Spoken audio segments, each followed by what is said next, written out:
السلام عليكم ورحمة الله وبركاته. بسم الله الرحمن الرحيم. الحمد لله رب العالمين. الصلاة والسلام على سيدنا محمد وآله وصحبه أجمعين. നമ്മെ ഇവരെയും ഇഷ്ടപ്പെടുന്ന അടിയാറുകളിൽ ഉൾക്കൊള്ളിക്കുമാറാവട്ടെ. അള്ളാഹുവിൻ്റെ മാർഗത്തിൽ ദീർഘകാലം ജീവിക്കാനും ജീവിക്കുന്ന കാലം അത്രയും അള്ളാഹു ഇഷ്ടപ്പെടുന്നത് മാത്രം പ്രവർത്തിക്കാനും അള്ളാഹു നമ്മെ അനുഗ്രഹിക്കുമാറാവട്ടെ. പരിശുദ്ധ ഇസ്ലാമിൻ്റെ ലാളിത്യത്തെക്കുറിച്ചും അത് വേണ്ടവിധം ഉൾക്കൊള്ളാതെ വിശ്വാസികളിൽ തന്നെയും ചിലരൊക്കെയും അമിതഭയം ധൂർത്ത് ഈ ദുന്യാവിന് വേണ്ടിയുള്ള കഠിനമായ അധ്വാനങ്ങൾ ആഖിറത്തെക്കുറിച്ചുള്ള വീണ്ടും വിചാരമില്ലായ്ക ഇങ്ങനെയുള്ള മതം ഒരിക്കലും നമ്മിൽ നിന്ന് പ്രതീക്ഷിക്കാത്ത കുറേ അധമത്വങ്ങളിലൂടെ ജീവിക്കുന്നതിനെക്കുറിച്ചും ഏതാനും ചില കാര്യങ്ങൾ ഓർമ്മപ്പെടുത്താനാണ് ആഗ്രഹിക്കുന്നത്. ഇത് ദീർഘമായി പറയേണ്ട ഒരു വിഷയമാണ്. എന്തുകൊണ്ടെന്നാൽ ഖനാഅത്ത്, സുഹദ് എന്നൊക്കെ പറയുന്ന തസൗഫിൻ്റെ പ്രത്യേക ഭാഷയിലുള്ള ചില ചർച്ചകൾ കൂടെ ഇതിലേക്ക് കടന്നു വരേണ്ടതുണ്ട്. ഖനാഅത്ത് എന്ന് പറഞ്ഞാൽ ഉള്ളത് കൊണ്ട് തൃപ്തിപ്പെടുക എന്നാണ് അതിൻ്റെ ഒരു ലളിതമായ സാരം. സുഹദ് എന്ന് പറഞ്ഞാൽ പ്രപഞ്ച പരിത്യാഗം എന്ന് വേണേൽ നമുക്ക് അർത്ഥം വയ്ക്കാം. ഇത് പരലോകത്തേക്കുള്ള യാത്രയിൽ ഒരു വിശ്വാസി കൈമുതലായി ഒരിക്കലും ഉപേക്ഷ വരുത്താതെ കൂടെ കൂട്ടേണ്ട സംഗതികളാണ്. എന്തുകൊണ്ടാണ് നമ്മൾ ഇങ്ങനെയൊക്കെ പറയേണ്ടി വരുന്നത്? വിശ്വാസിയെ സംബന്ധിച്ചിടത്തോളം ഇസ്ലാം മുന്നോട്ട് വെക്കുന്ന അവൻ്റെ യഥാർത്ഥ ജീവിതം ഈ ലോകത്തല്ല, പരലോകത്താണ്. ആ ഒരു ബോധ്യത്തിലും ആ ഒരു ബോധത്തിലുമാവണം നമ്മുടെ ഓരോ ചലനവും. അല്ല, നമ്മൾ ശാശ്വതമായി ഇവിടെ തന്നെ വസിക്കാൻ വിചാരിക്കുകയാണെന്നുണ്ടെങ്കിൽ കിട്ടിയത് തികയാതെ വരും. ഇത്രയൊന്നും പോരാ എന്ന് നമ്മൾ പിന്നെയും കരുതിക്കൊണ്ടിരിക്കും. അതിനുവേണ്ടി ധർമ്മവും അധർമ്മവും ഒക്കെ ചെയ്യാൻ മനുഷ്യർ ഒരുങ്ങും, തയ്യാറാകും. നേരെ മറിച്ച് ഇവിടുത്തെ വിഭവങ്ങൾ നമുക്ക് ഈ ലോകത്ത് ജീവിച്ചു പോകാൻ മാത്രമുള്ളതാണെന്നാണ്. യഥാർത്ഥ ജീവിതം വരുന്നത് ഇതിനപ്പുറം, മരണത്തിനു ശേഷം മരണമില്ലാത്തൊരു ജീവിതമാണെന്നും ഉറപ്പിക്കുന്ന ഒരു വിശ്വാസിയെ സംബന്ധിച്ചിടത്തോളം അവന് ലഭ്യമാകുന്നത് തന്നെ അവന് ധാരാളം. അള്ളാഹു നൽകുന്നത് അവൻ പരീക്ഷണമായി ഏറ്റെടുക്കും. അള്ളാഹു തടയുന്നതും അവൻ പരീക്ഷണമായിട്ട് തന്നെ ഏറ്റെടുക്കും. അപ്പോൾ ലോകത്തെ ആസകലം വിശ്വാസികൾക്ക് എന്തൊക്കെയോ പൊറുതികേടുണ്ടാവുന്നില്ലേ? മുസ്ലിമാകുന്ന മനുഷ്യൻ എന്തിനാണ് ഇത്രമേൽ പരീക്ഷിക്കപ്പെടുന്നത്? ഇങ്ങനെയുള്ള ചോദ്യങ്ങൾ കൊണ്ടൊക്കെ നമ്മുടെ മനസ്സിനെ ഇളക്കാനുള്ള ശ്രമങ്ങൾ ലോകവ്യാപകമായിട്ട് തന്നെ ഉണ്ടാകും. ആ സമയത്തൊക്കെ ഒരു വിശ്വാസിയുടെ സന്തോഷം എന്താണ്? ഇതെൻ്റെ റബ്ബ് മുന്നേ എന്നോട് പറഞ്ഞതാണ്. ഈ ലോകത്ത് തീരൂല നമ്മുടെ ജീവിതം, ജന്മം എന്നാണ്. അപ്പൊ അവൻ എന്ത് പരീക്ഷണം ഉണ്ടായാലും, ഈ പരീക്ഷണം എന്നൊക്കെ പറഞ്ഞാൽ ഇല്ലായ്മ മാത്രമല്ല, ഉണ്മയും പരീക്ഷണമാണ്. നന്നായിട്ട് സമ്പത്തുണ്ടായി, നന്നായിട്ട് സന്താനങ്ങളുണ്ടായി, ഭൗതികമായ വിഭവങ്ങളെല്ലാം ഉണ്ടായി, നമുക്ക് സ്വീകാര്യതയുണ്ടായി, ജനസ്വാധീനം ഉണ്ടായി, ഇതൊക്കെ പരീക്ഷണമാണ്. ഇതുകൊണ്ടൊക്കെ ആ മനുഷ്യൻ എങ്ങനെയാണ് അവൻ്റെ ദുന്യാവിനെ ആഗ്രഹിക്കുകയും ആഖിറത്തെ നഷ്ടപ്പെടുത്തുകയും ചെയ്യുന്നു? ഇത് റബ്ബ് പരീക്ഷിക്കുന്നു. ഈ നൽകിയ ഭൗതികമായ സംവിധാനങ്ങൾ കൊണ്ടും ഉയർച്ച കൊണ്ടും എങ്ങനെയാണോ എന്നെ ആഖിറത്തിനെ പാകപ്പെടുത്തിയെടുക്കുന്നത് എന്നും റബ്ബ് പരീക്ഷിക്കുന്നു. മഹാനായ അബൂബക്കർ സിദ്ദീഖ് റളിയല്ലാഹു അൻഹു തൻ്റെ സമ്പത്തെല്ലാം പാവപ്പെട്ടവർക്കും മറ്റും ദാനം ചെയ്ത്, പ്രത്യേകിച്ച് ഭക്ഷണം നൽകിക്കൊണ്ട് ഇരിക്കുമ്പോൾ അബൂജഹൽ എന്ന് പറയുന്ന അവരുടെ പഴയ കൂട്ടുകാരൻ ചോദിക്കുന്ന ഒരു പ്രത്യേകമായ സംഗതിയുണ്ട്. അള്ളാഹു വിചാരിച്ചാൽ അവൻ തന്നെ അന്നം കൊടുക്കുമായിരുന്ന, സൂറത്ത് യാസീനിൽ അത് പരാമർശിക്കുന്നുണ്ട്. ഈ മനുഷ്യന്മാർക്ക് അന്നം നൽകാൻ വേണ്ടി എന്തിനാ അബൂബക്കർ തങ്ങളുടെ സമ്പത്തെല്ലാം നശിപ്പിച്ചു കളയുന്നത്? അബൂബക്കർ സിദ്ദീഖ് റളിയല്ലാഹു അൻഹു നൽകിയ മറുപടി എന്താണ്? സമ്പത്ത് നൽകി റബ്ബ് നമ്മെ പരീക്ഷിക്കുന്നു, ആ പരീക്ഷണത്തിൽ വിജയിക്കാൻ ശ്രമിക്കുകയാണ് ഞാൻ. ഈ പാവപ്പെട്ട മനുഷ്യരെയോ സമ്പത്ത് നൽകാതെ റബ്ബ് പരീക്ഷിച്ചിരിക്കുന്നു. നൽകിയ സമ്പത്ത് കൊണ്ട് എന്ത് ചെയ്യുമെന്നാണ് സമ്പന്നനോടുള്ള പരീക്ഷണം. ലഭ്യമല്ലാതെ ഭൗതികമായി നമുക്ക് തോന്നും വിധം നമുക്ക് വേണ്ട വിധം ജീവിക്കാൻ പലപ്പോഴും പ്രയാസങ്ങളും ഞെരുക്കങ്ങളും ഉണ്ടാകും വിധം നമ്മുടെ സമ്പത്തിൽ എന്തിനാ ശോഷണം നൽകി എന്ന് പടച്ച റബ്ബ് മിസ്കീനായ ആളിൽ നിന്ന് പരീക്ഷണം നടത്തും. അപ്പൊ ആ പരീക്ഷയിൽ ജയിക്കണം എന്നുണ്ടെങ്കിൽ എല്ലാവരും അതിൻ്റെതായ ധർമ്മങ്ങൾ നിർവഹിക്കണമെന്ന് അബൂബക്കർ സിദ്ദീഖ് റളിയല്ലാഹു അൻഹു വിശദീകരിച്ചു കൊടുക്കുക. ഈ ഒരു ആഖിറത്തിന്റെ പ്രാധാന്യം ഉൾക്കൊണ്ട് ജീവിക്കുമ്പോൾ രോഗം വന്നാലും കച്ചവടം തോറ്റാലും എന്ത് പ്രയാസം ഉണ്ടെങ്കിലും ഞാൻ ഓരോന്നോരോന്ന് എണ്ണി പറയണ്ട, വിശ്വാസിയെ അത് അങ്ങനെ ബാധിക്കില്ല.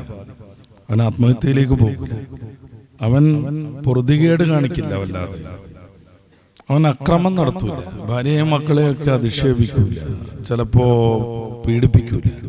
ചില ആളുകളൊക്കെ അങ്ങനെയാണ്. വല്ല നഷ്ടമൊക്കെ വന്നാൽ പിന്നെ ബന്ധുമിത്രാദികളോട്, ഭാര്യയോട്, മക്കളോടൊക്കെ വളരെ ക്രൂരമായി ഇടപെടും. ഇത്തരം അധമത്വങ്ങളൊന്നും ചെയ്യാതെ ഇത് റബ്ബിന്റെ പരീക്ഷണമാണെന്ന് അവൻ മനസ്സിലാക്കും. അതുകൊണ്ടാണ് ഫുഖറാക്കൾക്കും മിസ്കീനുമാർക്കും ഒക്കെ പരിശുദ്ധ ഇസ്ലാമിൽ വലിയ സ്ഥാനമുണ്ട്. ബിവായിന് വിധങ്ങളുടെ പ്രാർത്ഥനയായി ഉദ്ധരിക്കപ്പെടുന്ന ഒരു സംഗതി പലപ്പോഴും നമ്മൾ കേൾക്കാറുണ്ട്. അല്ലാഹുമ്മ അഹ്യിനി മിസ്കീന വഅമിത്നി മിസ്കീന വഹ്ശുർനി ഫീ സുംറത്തിൽ മസാകീനി യൗമൽ ഖിയാമ. എന്നെ മിസ്കീനായിട്ട് നീ ജീവിപ്പിക്കണം. ഫഖീർ എന്ന് പറഞ്ഞാൽ മിസ്കീനേക്കാളും ദരിദ്രനാണ്. മിസ്കീൻ എന്ന് പറഞ്ഞാൽ കഷ്ടിച്ച് ജീവിതം നടന്നു പോകുന്ന ആളാണ്. ഫഖീർ എന്ന് പറഞ്ഞാൽ അതിന് പോലും പറ്റാത്തയാളാണ്. അപ്പൊ ഫഖീർ തരത്തിലേക്ക് പോയിട്ടുണ്ടെങ്കിൽ ചിലപ്പോൾ നമ്മുടെ ആരാധനകൾ പോലും തടസ്സപ്പെട്ടു എന്ന് വരും. അതുകൊണ്ടാണ് അതിന്റെ തൊട്ട് മേലുള്ള സ്റ്റെപ്പ് മിസ്കീൻ. ഈ ഹദീസിന്റെ ഒതന്റിസിറ്റി തൽക്കാലം ഞാൻ സംസാരിക്കുന്നില്ല. വ്യാപകമായി ഉദ്ധരിക്കപ്പെടുന്ന റസൂലിൽ നിന്നുള്ള ഈ ഒരു വാക്യത്തെ കുറിച്ച് നമ്മൾ പറയുമ്പോൾ എന്നെ മിസ്കീനായി നീ ജീവിപ്പിക്കണം, എന്നെ മിസ്കീനായി മരിപ്പിക്കണം, മിസ്കീന്മാരുടെ കൂട്ടത്തിൽ ഗണത്തിൽ നാളെ പരലോകത്ത് ഒരുമിച്ച് കൂട്ടണം. എന്തുകൊണ്ടാ? ചോദ്യങ്ങളൊന്നും അധികം ഉണ്ടാവില്ല. കാരണം മൂപ്പർക്ക് ചോദിക്കാൻ അധികം അല്ലല്ലോ. നമ്മളൊരു ഹാൻഡ് ഗൾഫിൽ നിന്ന് പോരുകയാണെങ്കിൽ വിമാനത്താവളത്തിൽ കുറെ ടൈമൊന്നും എടുക്കൂല. ജസ്റ്റ് ആ മെഷീനിലൂടെ ഇട്ടിട്ട് പുറത്തിറങ്ങിയാൽ മാത്രം മതി.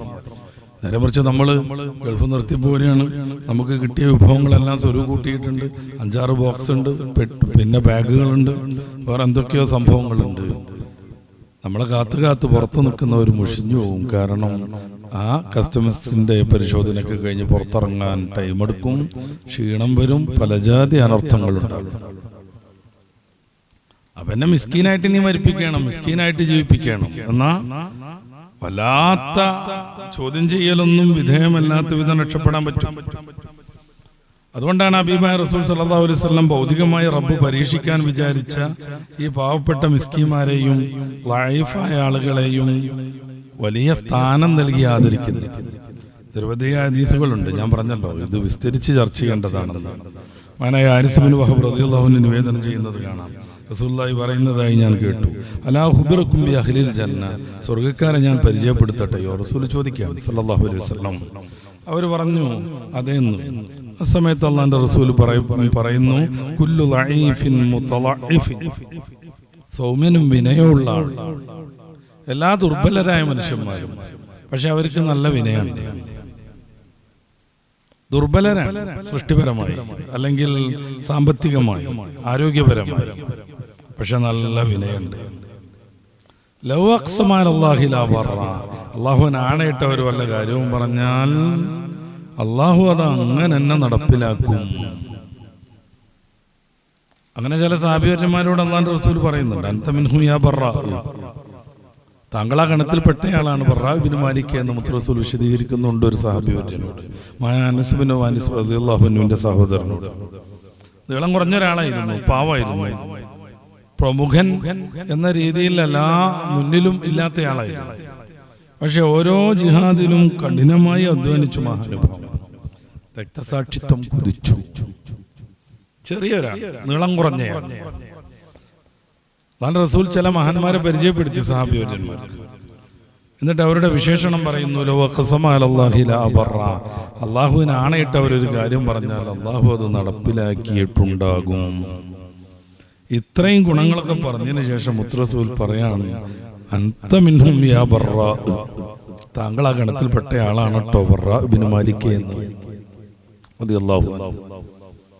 അങ്ങനെയാണ് മുസൈലമത്തുൽ കദ്ദാബുമായുള്ള യമാമ യുദ്ധത്തിൽ റസൂലുള്ളാഹി സ്വല്ലല്ലാഹു അലൈഹി വസല്ലം തങ്ങൾ വഫാത്തായതിന്റെ ഉടനെ നടന്ന റസൂലിന്റെ ജീവിതം അവരുടെ ജീവിതവുമായി സമരസപ്പെട്ടു പോകുമ്പോൾ അല്ലാഹുവിന്റെ റസൂൽ അവർക്ക് വേണ്ടി ജന്മം, ജീവിതം, ആത്മാവ്, ഹൃദയം എല്ലാം ത്യജിക്കാനും എല്ലാം സമർപ്പിക്കാനും തയ്യാറായ സമൂഹം. അല്ലാഹുവിന്റെ റസൂലിന്റെ വഫാത്ത് അവർക്ക് ഉൾക്കൊള്ളാൻ പറ്റിയില്ല. നമുക്കറിയാമല്ലോ, ഞാൻ വിസ്തരിക്കണില്ല. ആ ഒരു പശ്ചാത്തലത്തിൽ നടന്ന യുദ്ധത്തിൽ അവർക്ക് ആത്മനൈരാശ്യം വന്നു. ഒരു ഘട്ടത്തിൽ അവർ പരാജയം നേർക്കുനേർ കണ്ടു.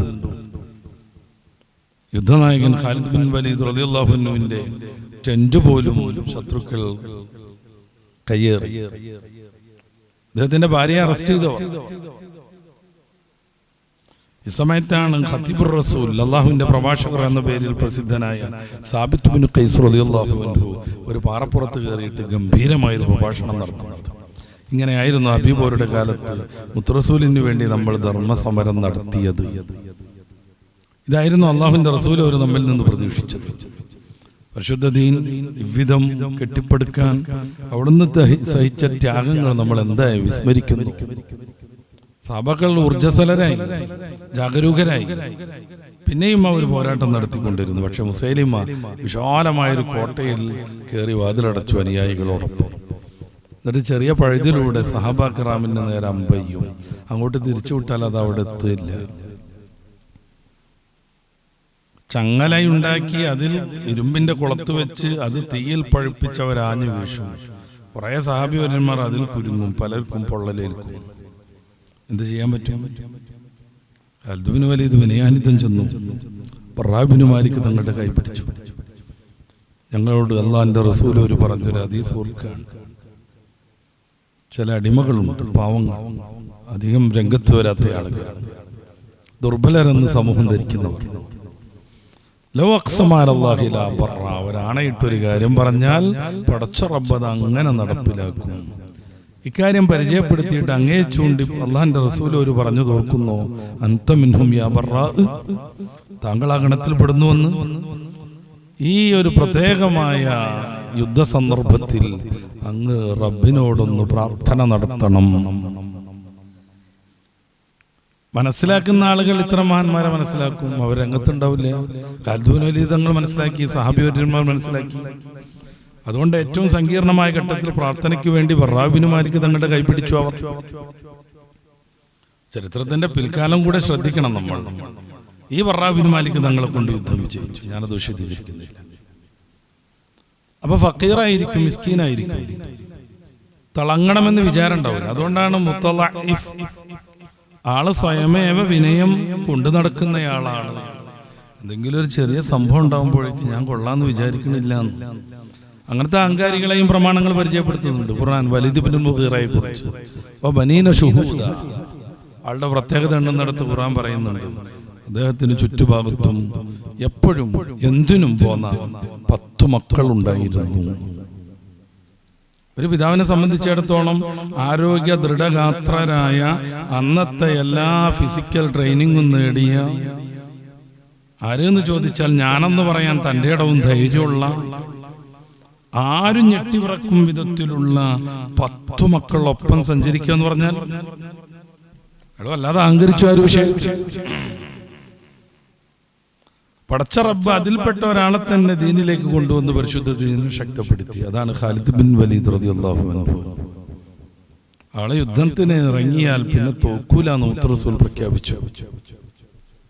സൈഫുല്ലാഹ് എന്ന പേര്, അല്ലാഹുവിന്റെ വാൾ, സൈഫുല്ലാഹ്, അല്ലാഹുവിന്റെ ഖഡ്ഗം. അതുകൊണ്ട് 200-ൽ പരം യുദ്ധങ്ങളിൽ പങ്കെടുത്തിട്ടും മരിക്കാതിരുന്നത്, ഷഹീദാവാതിരുന്നത്. സാധാരണ പോലെ പായ കടന്നു മരിച്ചു. വലീദ് ഇബ്നുൽ മുഗീറയെ കുറിച്ച് പറയുന്നിടത്ത് ഖുർആൻ പറയുന്നത് അദ്ദേഹത്തിന് ചുറ്റുമുള്ള എന്തിനും പോന്ന കരുത്തരായ 10 മക്കളുടെ സാന്നിധ്യത്തെയാണ്. അതുകൊണ്ട് അയാൾ അഹങ്കരിച്ചു. നേരെ മരിച്ച് റബ്ബ് നൽകിയ നിഅമത്തുകൾ, സമ്പത്താവട്ടെ, സന്താനങ്ങളാവട്ടെ, വാഹനങ്ങളാകട്ടെ, നല്ല വീടാവട്ടെ, എന്തൊക്കെയുണ്ടല്ലോ, അതൊക്കെ റബ്ബ് നൽകിയ പരീക്ഷണമാണെന്ന ബോധത്തിൽ ആഖിറത്തിന് ഉപയോഗപ്പെടുത്താൻ പറ്റും എന്ന ബോധത്തിൽ അതൊക്കെ സമീപിക്കുകയും കൈകാര്യം ചെയ്യുകയും ചെയ്താൽ മനുഷ്യൻ വിജയിക്കും. അതുകൊണ്ടാണ് ഫക്കീർമാരെയും മിസ്കീന്മാരെയും അല്ലാഹുവിന്റെ റസൂൽ പലപ്പോഴും പറഞ്ഞത്, അലാ ഖുബിറുക്കും ബി അഹ്ലിൽ ജന്ന, സ്വർഗത്തിന്റെ ആളുകളെ ഞാൻ പരിചയപ്പെടുത്തട്ടെ എന്ന് റസൂൽ ചോദിച്ചു സല്ലല്ലാഹു അലൈഹി വസല്ലം. എന്നിട്ട് അവിടുന്ന് പറഞ്ഞു കൊടുത്തു, കുല്ലു ദഈഫിൻ, എല്ലാ സൗമ്യൻ, മുതളഇഫ്, വിനയം കാണിക്കുന്നയാൾ, ലൗ അഖ്സമ അലല്ലാഹി ലാ ബറ, അല്ലാഹുവിനെ ആണയിട്ടാൽ റബ്ബ് സ്വീകരിക്കുന്നവർ. അലാ ഉഖ്ബിറുക്കും ബി അഹ്ലിൻ നാർ, എന്നാൽ ഇതിന്റെ മറുവശം കൂടി ഞാൻ പറഞ്ഞു തരാം. നരകക്കാരാരാണ്? അല്ലാഹുവിന്റെ റസൂൽ സല്ലല്ലാഹു അലൈഹി വസല്ലം പറയുന്നു, പ്രശ്നങ്ങൾ ഉണ്ടാക്കി അഹങ്കാരം നടത്തി മുസ്തക്ബിറായിട്ട് നടക്കുന്ന ആളുകൾ. ഗൾഫ് പോയി, ഇത്തിരിയൊക്കെ ഒരു പ്രതാപം വന്നു, നമ്മളെ പ്രയോഗം പോലും ശ്രദ്ധിക്കണം. മാനക്ക് ഗൾഫ് പോയി, ഇപ്പം വലിയ നിയമത്തിലാന്ന് തീരുമാനിക്കാനായിട്ടില്ല. എങ്ങനെ സമ്പാദിച്ചു, എങ്ങനെ ചെലവഴിച്ചു, ഇതുകൂടെ ആഡ് ചെയ്യുമ്പോഴേ നിയമത്തിലാണ് അല്ലേ എന്നുള്ളത് തീരുമാനിക്കാൻ പറ്റുള്ളൂ. കുറെ സമ്പത്ത് ഇങ്ങനെ വരുന്നുണ്ട്, വാപ്പ അങ്ങിങ്ങായിട്ട് വസ്തുക്കളൊക്കെ വാങ്ങിക്കൂട്ടുന്നുണ്ട്, വീട് നന്നാക്കുന്നുണ്ട്, പല പല പരിപാടികളുമുണ്ട്. വാപ്പയുടെ ജീവിതം തന്നെ ആകെ മാറി മറിഞ്ഞിട്ടുണ്ട്. എല്ലാരോടും കൈനീട്ടി നടന്നിരുന്നയാൾ എല്ലാരേക്കാളും അഹങ്കാരം കാട്ടി നടക്കുന്നുണ്ട്. പണം വരുന്നു, പണം വന്നുകൊണ്ടേയിരിക്കുന്നു. ഇപ്പൊ വലിയ നിയമത്തിലാന്ന് പറയാൻ പറ്റുമോ? ആയിട്ടില്ല. ഇത് ചിലപ്പോൾ നിഖ്മത്തായിട്ട് മാറും. വലിയ ശിക്ഷയും വലിയ പ്രശ്നവും ആഖിറത്തിലും ദുന്യാവിലും പരാജയത്തിന്റെ ഹേതുകവുമായി മാറും. എങ്ങനെയല്ലെങ്കിൽ ഈ സമ്പാദിച്ചു കൂട്ടുന്നത് ഹലാലായ രീതിയിലല്ലെങ്കിൽ, ഈ സമ്പാദ്യത്തിന്റെ ഹക്കടപാടുകൾ തീർക്കണില്ലെങ്കിൽ കേവലം ഒരു സക്കാത്തിൽ ഒതുങ്ങൂലത്. സക്കാത്ത് അതിന്റെ തലത്തിൽ നിർവഹിക്കണം. അതോടൊപ്പം ഒരു നാട്ടിൽ അലംബഹീനരായ ആരെങ്കിലും ഉണ്ടെങ്കിൽ അവരുടെ സംരക്ഷണം കൂടെ ഈ സമ്പന്നന്മാരുടെ ബാധ്യത. ഒരാൾക്ക് വീടില്ല, നിർമ്മിച്ചു കൊടുക്കണം. ഒരു വർഷം തന്റെയും മക്കളുടെയൊക്കെ ചെലവിന് പണം അല്ലെങ്കിൽ വസ്തുക്കൾ ശേഷിച്ചിരിക്കുന്നവർക്ക് നിർബന്ധമാണ് വീടില്ലാതെ ബുദ്ധിമുട്ടുന്ന ആൾക്ക് വീട് നിർമ്മിച്ചു കൊടുക്കൽ, രോഗം കൊണ്ട് പ്രയാസപ്പെടുന്നയാളെ ചികിത്സിക്കൽ. ഇവരെ കുറിച്ച് മയാസിർ മുസ്ലിം എന്നാണ് നമ്മുടെ ഫിഖ് കിതാബിലൊക്കെ പറയാം. ഒന്നുമില്ല, മുസ്ലിം സമ്പന്നന്മാർ എന്നർത്ഥം. ആരായി സമ്പന്നൻ എന്ന് പറഞ്ഞാൽ ഒരു വർഷം തന്റെ മക്കൾ പട്ടിണി അടക്കൂല എന്ന രീതിയിൽ സാമ്പത്തികമായി ഭദ്രതയുള്ളവർ. അങ്ങനത്തെ ഒരു വിഷയമായിട്ട് നമ്മളൊരാൾ സമീപിക്കുന്നു, SYSന്റെ സാന്ത്വനം പ്രവർത്തകർ സമീപിക്കുന്നു. ഒരു വിധവയുണ്ട്, പ്രത്യേകിച്ച് ചർച്ച ചെയ്യേണ്ടതാണ്. ഈ മിതത്വത്തിന്റെ കാര്യം പറയുമ്പോൾ വിധവകളുടെ വിഷയം, അർമില വിധവകൾ. ഒരു വിധവണ്ടെന്ന് പറഞ്ഞിട്ട് നമ്മുടെ ഒരു SYSന്റെ സാന്ത്വനം പ്രവർത്തകൻ വരുന്നു. അപ്പൊ അവർക്കൊരു വീട് വെച്ചു കൊടുക്കണം. വല്ലാത്ത ദുരന്തത്തിലാണ്. അപ്പൊ നിങ്ങളുടേതായ നല്ലൊരു വിഹിതം തരണം എന്ന് പറയുമ്പോൾ, ഞാനിപ്പോ 1, 2, 3 പുതിയ പറമ്പൊക്കെ എടുത്തിട്ടുണ്ട്, അതിൻ്റെ ചില സംഗതികളിലാണ്. അപ്പോൾ നിങ്ങൾ എൻ്റെ ഒരു ജ്യേഷ്ഠൻ്റെ മോണ്ട് അപ്പോൾ വലിയ ഞാമത്തില്ല, അവൻ്റെ അടുത്ത് പോയിക്കോളൂ എന്ന് പറയൽ പോലും ഹറാമാണെന്നാണ് നമ്മുടെ ഫിഖിന്റെ കിതാബിൽ തന്നെ വിശദീകരിക്കണത്. എന്തേ കാര്യം? ഓരോരുത്തർ അങ്ങനെ കൈമാറിയാൽ ഈ വിഷയം നടക്കാതെ പോകും. പാവപ്പെട്ട വിധവ കുടുങ്ങും. മിസ്കീനായ ഫക്കീറായ നാട്ടിലെ മനുഷ്യൻ എന്നും ആ ഫക്കീർ തരത്തിൽ തന്നെ ജീവിക്കേണ്ടി വരും.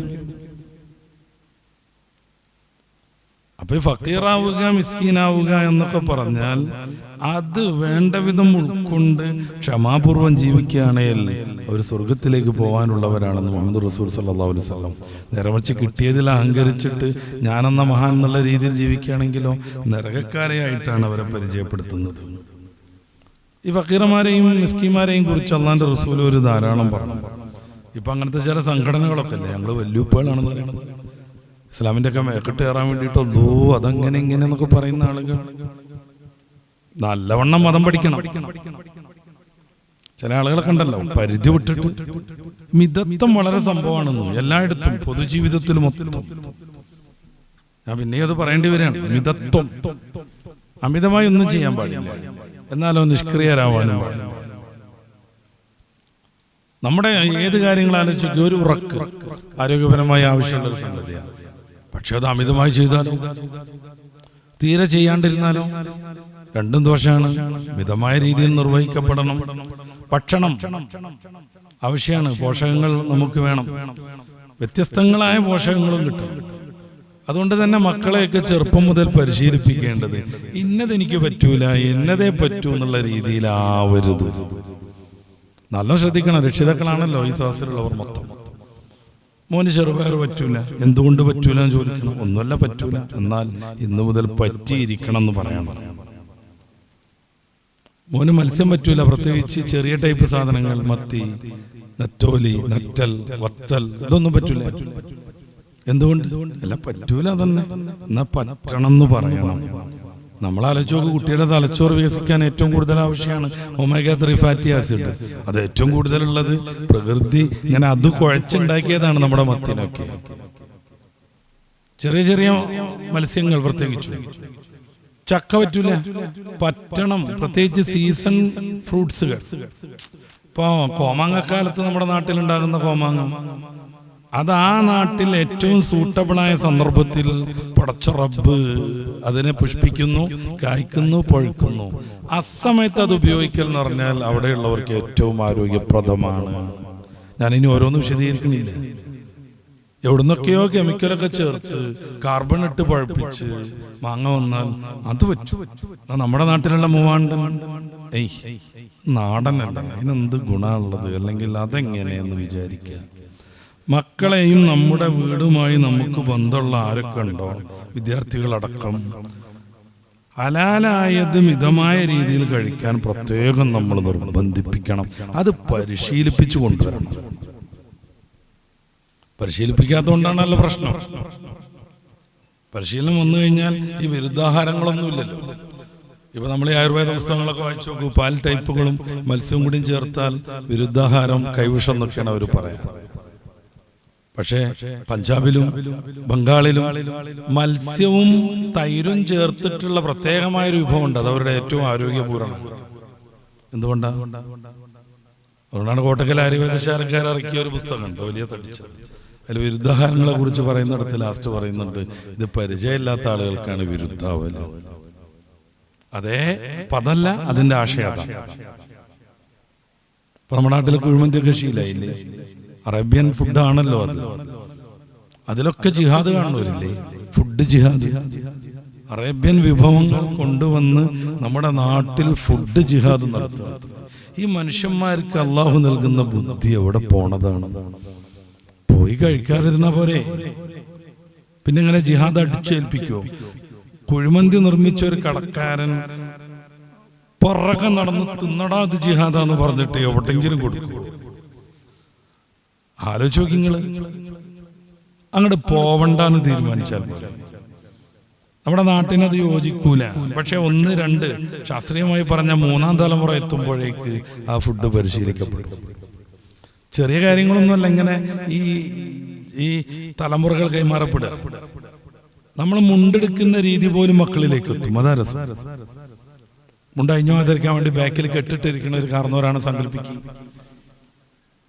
ചിലപ്പോ പേരക്കുട്ടിക്കോ പേരക്കുട്ടിന്റെ കുട്ടിക്കോ ആ രീതി വരും. ഞാൻ പറയണ എന്താണ്? നമുക്ക് ലഭ്യമായ അനുഗ്രഹങ്ങൾ മിതമായി കഴിക്കണം. അതിങ്ങോട്ട് തിന്ന് ഇവിടെ എത്തിക്കാൻ പറ്റൂല്ല. തീരെ തിന്നാതെ പറ്റൂല്ല. ഏത് വിഷയം ഞാൻ ഓരോന്ന് എണ്ണിപ്പെടണുണ്ടല്ലോ. ഈ മനുഷ്യജന്മം മോക്ഷം നേടണമെങ്കിൽ ഭൗതികമായ സുഖാഡംബരങ്ങളെ മൊത്തം ഉപേക്ഷിക്കണമെന്ന് സിദ്ധാന്തിക്കുന്ന ദർശനങ്ങളൊക്കെ ഉണ്ട്. പെണ്ണിട്ടാതെ നടക്കുക, ഡ്രസ് പോലും ഇടാതെ ഇങ്ങനെ ജീവിക്കുക, വെറും വിരക്തർ. ഇതിന്റെ നേരെ ഓപ്പോസിറ്റ്, അടിച്ചു പൊളിച്ചു ഒരു കൺട്രോളും ഇല്ലാതെ ഭൗതിക ലോകത്തിന് വേണ്ടി മാത്രം ജീവിക്കുന്നവരുണ്ട്. രണ്ടിനെയും തിരുത്തുന്നു മാനവികതയുടെ ദർശനം. പറ്റേ ഉപേക്ഷിക്കലല്ല വിജയം എന്ന് പഠിപ്പിക്കുന്നു. എല്ലാം വാരി വലിച്ച് സ്വീകരിക്കലുമല്ല വിജയം എന്ന് പഠിപ്പിക്കുന്നു. അതിന്റെ ഇടയിലുണ്ടാവണം. ഇതാണ് മിതത്വം. ഇതിന്റെ അപ്പുറത്തേക്ക് ഒരു രംഗത്തും നമ്മൾ മാറരുതെന്ന്. ഇപ്പൊ വീട്ടിൽ കല്യാണം നടത്തുന്നു, ആർഭാടം കൊണ്ട് 4 കല്യാണത്തിനുള്ള എല്ലാ വിഭവങ്ങളും തൊലച്ചു കളയാൻ പറ്റും. എന്നിട്ട് JCB കൊണ്ടുവന്നിട്ട് നിർമ്മിച്ച ഭക്ഷണങ്ങളെല്ലാം എവിടെയോ കൊണ്ടുപോയി വൈകിട്ടാകുമ്പോൾ കുഴിച്ചു മൂടാൻ പറ്റും. പടച്ച റബ്ബ് ഓരോ വറ്റിനെയും കുറിച്ച് ചോദിക്കും, ഓരോന്നിനെ കുറിച്ച്. ഇപ്പോഴും ഉണ്ട്. വിശപ്പ് കാരണം മരണപ്പെട്ടുകൊണ്ടിരിക്കുന്ന കുറെ ആളുകൾ. അതേ സമയത്ത് ലോകത്തുണ്ടാകുന്ന വിഭവങ്ങളിൽ 60% പാഴായി പോയിക്കൊണ്ടേയിരിക്കുന്നു. ലോകം മൊത്തം നന്നാക്കാൻ ഇറങ്ങിയ അമേരിക്കക്കാരൻ വെറുതെ പെട്രോൾ ഉണ്ടാക്കാൻ വേണ്ടി കോടിക്കണക്കിന് ടൺ ഗോതമ്പ് നശിപ്പിച്ചുകൊണ്ടിരിക്കുന്നു. ലോകത്തിന്റെ പല ഭാഗങ്ങളിലും പട്ടിണി കൊണ്ട് മനുഷ്യൻ മരിക്കുക. അപ്പം ഉള്ള ആളുകൾ, ശക്തിയുള്ളവർ അഹങ്കാരം കൊണ്ട് ദൂർത്തടിക്കുക. ലോകത്തിൽ പകുതിയിലേറെ മനുഷ്യന്മാർ പട്ടിണിയുടെ കെടുതികൾ അനുഭവിക്കുക. നമ്മുടെ ഇന്ത്യയിൽ പോലും എത്ര പേർ. അതേസമയത്ത് ലോകത്തുള്ള വിഭവങ്ങളിൽ 60% നശിപ്പിച്ചുകൊണ്ടിരിക്കുക. ഈ വൃത്തികേട് മാറിയാൽ മനുഷ്യരെല്ലാവരും സുതാര്യമായ ജീവിതത്തിലേക്ക് കടന്നു വരുന്നു. ഡ്രസ്സിന്റെ കാര്യം എങ്ങനെ? കല്യാണത്തിന് വേണ്ടി മാത്രം ആ ഒരു സ്ത്രീ ധരിക്കാൻ 1,00,000 രൂപയുള്ള ഒരു ഡ്രസ്സ് ഉണ്ടാക്കുക, അല്ലെങ്കിൽ ദൂരെ ഓർഡർ ചെയ്തിട്ട് വരുത്തുക. ഇതെന്തിനാ പറ്റുക? ആ ഒരു 2 മണിക്കൂർ മാത്രം ഉപയോഗിക്കാൻ. അത് കഴിഞ്ഞാൽ ബാക്കിലേക്ക് മൊത്തം നീണ്ടു കടന്ന് 5 മാറുകൾ താങ്ങി പിടിച്ചു കൊണ്ടുവരുന്ന മയ്യത്തുണ്ടാവും പോലെയാണ് പെണ്ണിന്റെ ബാക്കിലേക്ക് നോക്കിയാൽ നമുക്ക് തോന്നുക. കാര്യം വലിയൊരു വെള്ള സാധനം വലിച്ചു പിറക്കിലേക്ക് ഇട്ടത് 4-5 ആള് താങ്ങി പിടിച്ച് ഇങ്ങനെ കൊണ്ടുവരികയാണ്. ഇസ്രായേലിലും അമേരിക്കയിലൊക്കെ വിമാനത്തിൽ നിന്ന്, ചരക്ക് വിമാനത്തിൽ നിന്ന് അവരുടെ പട്ടാളക്കാരൻ ഡെഡ് ബോഡി ഇറക്കുന്നത് പോലെ 5-6 ആളുകൾ താങ്ങി പിടിച്ച് ഇങ്ങനെ കൊണ്ടുവരികയാണ്. ഇതെന്തിനാ പറ്റുക? ആ ഒരൊറ്റ കല്യാണ ചടങ്ങിൽ ഉപയോഗിക്കാൻ. പലപ്പോഴും മതപരമായി ചില സംഘടനകളിലൊക്കെ പ്രവർത്തിക്കുന്നവർ പോലും ഇതിൽ തോറ്റുപോവാണ്. തലകെട്ട് കെട്ടി കോട്ടിട്ട ഉസ്താദ് കോലക്കാര് പോലും ഇതിൽ തോറ്റുപോവാണ്. പറയാതെ വയ്യാതൊന്നും. ഇവിടെ എനിക്ക് എൻ്റെ ഒരു സുഹൃത്ത് ഒരു 5-6 വീഡിയോസ് അയച്ചു. ഒരു സുഹൃത്ത് അയച്ചെന്നൊക്കെ പറയുമ്പോൾ ഇത് പറയാനുള്ള ഒരു നിമിത്താണെന്ന് കരുതിയിട്ട് ആരും തെറ്റിദ്ധരിക്കരുത്. ഈ വേദിയിൽ വന്നാൽ ഞാനത് കാണിച്ചു കൊടുക്കും. നമ്മുടെ ജോർസ്ഥാന് ഞാനത് സെൻഡ് ചെയ്ത് കൊടുത്തിട്ടുണ്ട്. കല്യാണം കഴിഞ്ഞ മുസ്ലിയാർക്ക് പോലുള്ള കുറെ ആളുകൾ ഈ 6 വീഡിയോസിലും 6 പുതിയാപ്പളമാർ അവർ തലകെട്ടിയിട്ടുണ്ട്. എന്റെയൊക്കെ തലകെട്ട് എന്ത് അവരുടെ തലകെട്ടിന് മുന്നിൽ, എന്റെയൊക്കെ ഡ്രസ്സ് എന്ത് അവരുടെ ഡ്രസ്സിന് മുന്നിൽ. അടിച്ചപ്പൊളി ഡ്രസ്സ് ഇട്ടിട്ടുണ്ട്. എന്നിട്ട് പെണ്ണിനെ പിടിച്ചിട്ട് വട്ടം കറക്കാനും വീഡിയോക്ക് മുമ്പിൽ വെച്ച് കിസ് ചെയ്യാനും വൃത്തികേടുകൾ കാണിക്കാനും പെണ്ണിനെ കൊണ്ട് ഇത് പറയിപ്പിക്കാനും. എന്തേ അവരുടെ തലപ്പാവിനൊരു മാന്യതൊന്നുമില്ലേ? ലാളിത്യമാണ് മതം പറയുന്നത്. അത്യാവേശം കൊണ്ട് മതത്തിന്റെ നിയമങ്ങളെ ധിക്കരിക്കാൻ ശ്രമിച്ചാൽ പടച്ച റബ്ബർ ഒറ്റ പിടുത്തം പിടിക്കും. ചിലപ്പോ അല്ലാന്റെ റസൂൽ ഒരു കാരുണ്യത്തിന്റെ ബഹുമാൻ പ്രാർത്ഥിച്ചത് കൊണ്ടാ അപ്പെടുത്തി വീഴാത്തത്. എന്റെ ഉമ്മത്തിനെ തത്സമയത്ത് സൂക്ഷിക്കരുത്, ലൈവായിട്ട് അടിച്ചു നിർത്തരുതെന്ന് റബ്ബ് തആലയോട് അള്ളാഹുവിന്റെ റസൂൽ ഒരു പ്രാർത്ഥിച്ചത് കൊണ്ടാണ് ഇടുത്തി വീഴാത്തത്. നമ്മൾ മനസ്സിലാക്കണം. നമ്മുടെ പല പ്രവർത്തനത്തിലും ഒരാളെ കുറിച്ച് മാത്രമല്ല ഞാൻ പറയണത്, താന്തോന്നിത്വവും തോന്നിയാസം ചെയ്യുന്നവർ മൊത്തം. എന്നിട്ട് പെണ്ണ് വട്ടം കറങ്ങുക, ഇത് വീഡിയോ പിടിപ്പിക്കുക, മുസ്ലിം പെണ്ണിന്റെ പിറകെ ഇങ്ങനെ നടക്കുക. അവന്റെ ഭാര്യയാണ്, അവനത് ഹലാലല്ലേ എന്നൊക്കെ ചോദിക്കും. ഒറ്റത്തരയുള്ളൂ ഹലാലാണ്, പക്ഷെ അതിന് ചില മാർഗങ്ങളും രീതികളും സന്ദർഭങ്ങളും ഉണ്ട്. പടച്ച റബ്ബിന്റെ കലാമിൽ നിന്ന് ഏത് വാക്കുകൊണ്ടാണ് ഇതൊക്കെ ന്യായീകരിക്കുക? തലകെട്ടുണ്ടല്ലോ, സാമാരെ കിടന്ന കുപ്പായിട്ടുണ്ട്, കിതാബൊക്കെ പരിചയം കാണും. പടച്ച റബ്ബിന്റെ കലാമിൽ നിന്ന് ഏത് വാക്കുകൊണ്ട് ഇത് ന്യായീകരിക്കാൻ പറ്റും? 33-ാം അധ്യായം അൽ അഹ്സാബിന്റെ 33-ാമത്തെ വാക്ക് വായിച്ചാലോ, വഖർന ഫീ ബുയൂതികുന്ന, അടങ്ങി ഒതുങ്ങി ജീവിക്കണം എന്നാണ്. ആണും പെണ്ണൊക്കെ. ഖുർആൻ സൂറത്തുൻ നൂർ പരിശോധിക്കാം, സൂറത്തുൽ അഹ്സാബിന്റെ മറ്റു ഭാഗങ്ങൾ പരിശോധിക്കാം. എങ്ങനെയാണ് ആണ് ജീവിക്കേണ്ടത്, എങ്ങനെയാണ് പെണ്ണ് ജീവിക്കേണ്ടത്? കൃത്യമായി മതം വരച്ചു കാണിക്കുന്നുണ്ട്. തലകെട്ടും കെട്ടിയിട്ട് ഈ മതത്തെ പറയിപ്പിക്കാൻ വേണ്ടി ഭാര്യനെയും പിടിച്ച് എത്രയോ മേലക്കൊരു പാലത്തിലൂടെ നടന്നു പോയിട്ട് അവിടെ വെച്ചിട്ട് നിങ്ങൾ ശൃംഗാരം നടത്തുകയാണ്. മിതത്വവും സൗമ്യതയും നമ്മിൽ നിന്ന് കൈമോശം വരുമ്പോ നമ്മൾ തോറ്റു. ആദർശരംഗത്തൊക്കെ അങ്ങനെ തന്നെയല്ല വേണ്ടത്. ഇസ്ലാം സൊസൈറ്റിയെ വളഞ്ഞിട്ട് ആക്രമിക്കുകയാണ് പല ആളുകൾ. അതിന് എത്ര തന്ത്രപരമായി ഇത് ഈ ഒരു ഇസ്ലാം ഫോബിയ ഉപയോഗപ്പെടുത്താൻ പറ്റും, അതിനൊക്കെയുള്ള ശ്രമം നടക്കുന്നു.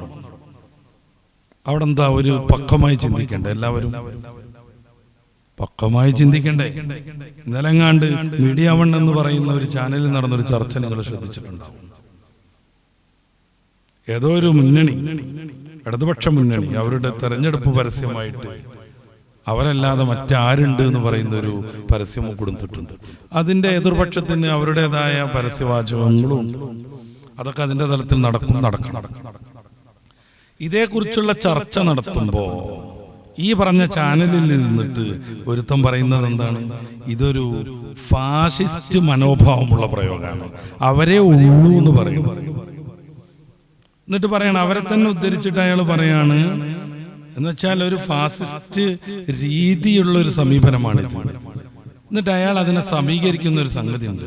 ഈ മുസ്ലിങ്ങൾ ഉണ്ടല്ലോ, ലാ ഇലാഹ ഇല്ലല്ലാഹ് എന്ന് പറയുന്നു, അള്ളാഹു അല്ലാതെ വേറൊരു ആരാധ്യനും ഇല്ല, അതേ പ്രകാരമുള്ള ഒരു ഫാസിസ്റ്റ് സമീപനമാണിത്. ലോകത്ത് വന്ന സർവ്വ പ്രവാചകന്മാരും പഠിപ്പിച്ചത് ഈ ലാ ഇലാഹ ഇല്ലല്ലാഹയാണ്. മൂസാ നബി അതാ പഠിപ്പിച്ചത്, ജൂതമതത്തിന്റെ അടിസ്ഥാനം അതാണ്. ഈസാ നബി അതാണ് പഠിപ്പിച്ചത്, ഈസാ നബിയുടെ മതത്തിന്റെ അടിസ്ഥാനം അതാണ്.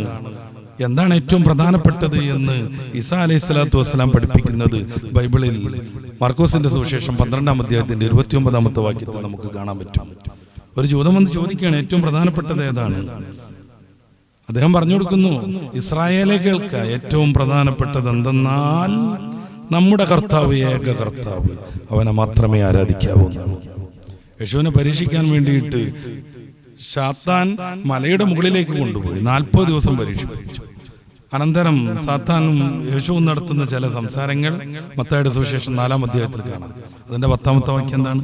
സാത്താനേ പോകൂ, നമ്മുടെ കർത്താവ് ഏക കർത്താവ്, അവനെ മാത്രമേ ആരാധിക്കാവൂ. ഇത് പഠിപ്പിക്കാനാണ് സർവ്വ പ്രവാചകന്മാരും വന്നത്. ചാനലിൽ നിന്നിട്ട് ഫാസിസ്റ്റ് സമീപനമാണ് ലാ ഇലാഹ ഇല്ലല്ലാഹ് എന്ന് പറയുന്ന അജിംസ് അറിയണം. അതുപോലെയുള്ള ഇരുണ്ട റൂമുകൾ ഒരുക്കി കൊടുത്തിട്ട് സക്കാത്ത് ഫണ്ട് പോലും തട്ടിയെടുത്ത് കൊണ്ടുപോയി ചാനൽ നടത്തിയിട്ട് പരിശുദ്ധ ദീനിൽ ഏറ്റവും പ്രധാനപ്പെട്ട കലിമത്ത് ലാ ഇലാഹ ഇല്ലല്ലാഹ്ക്കെതിരെ ഞെളിഞ്ഞു പറയാൻ സമ്മതം കൊടുക്കുന്ന പ്രസ്ഥാനക്കാരറിയണം, ഇതാണ് ലോകത്ത് സർവ്വ പ്രവാചകന്മാരും പഠിപ്പിച്ചത്. ഞാനും എൻ്റെ മുൻഗാമികളാവുന്ന പ്രവാചകന്മാരും പഠിപ്പിച്ചതിൽ ഏറ്റവും ശ്രേഷ്ഠ വചനം ഈ ലാ ഇലാഹ ഇല്ലല്ലാഹ് എന്ന് മുത്ത് റസൂൽ സല്ലല്ലാഹു അലൈഹി വസല്ലം. ഈസാ നബി അതാണ് പഠിപ്പിച്ചത്. സൂറത്തുൽ മാഇദയുടെ 117-18 വാക്യങ്ങൾ എല്ലാ പ്രവാചകന്മാരും അതാണ് പഠിപ്പിച്ചത്. അപ്പൊ അതൊരു ഫാസിസ്റ്റ് വാക്കാണ് അത്ര. എന്തുകൊണ്ട്? അള്ളാഹു മാത്രമേ ആരാധ്യനുള്ളൂ എന്ന് പറഞ്ഞാൽ ആരേ അള്ളാഹു? ലോകം പടച്ച, സർവം സൃഷ്ടിച്ച, ഈ ലോകം ഇவ்விധം കൈകാര്യം ചെയ്യുന്ന സർവശക്തനാകുന്ന ഇലാഹ്. മുസ്ലിങ്ങൾ അള്ളാഹു എന്ന് പറയുന്നത് അവരുടെ ഗോത്ര ദൈവമാണെന്നാണ് ഈ അജിംസിനെ പോലുള്ളവർ മനസ്സിലാക്കിയിട്ടുള്ളത്. ക്ഷമിക്കണം, കുറച്ചുകൂടെ വായിക്കാനുണ്ട്. ലോകത്തിന്റെ സൃഷ്ടാവാണ് അള്ളാഹു. പരിശുദ്ധ ഖുർആൻ സൂറത്ത് ഇബ്രാഹിമിന്റെ 10-ാമത്തെ വാക്യം, അഫില്ലാഹി ശക്കും ഫാത്തിരി സമാവാതി വൽ അർദ്, ഈ മഹാപ്രപഞ്ചത്തെ സൃഷ്ടിച്ച റബ്ബിന്റെ കാര്യത്തിൽ നിങ്ങൾക്ക് സംശയമുണ്ടോ എന്ന് ഖുർആൻ ചോദിക്കുകയാണ്. അപ്പൊ അള്ളാഹു മാത്രമാണ് ആരാധ്യം എന്ന് പറഞ്ഞാൽ അത് ഫാസിസ്റ്റ് സമീപനാണ്. ഇയാൾ ഏതെങ്കിലും ഒരു പക്ഷത്തെ ന്യായീകരിക്കുന്നുണ്ടാവുമല്ലോ. ഇപ്പൊ ഉദാഹരണമായിട്ട് വലതുപക്ഷമല്ലാത്തത് ശരിയാണെന്ന് അവർക്ക് അഭിപ്രായം ഉണ്ടാവും.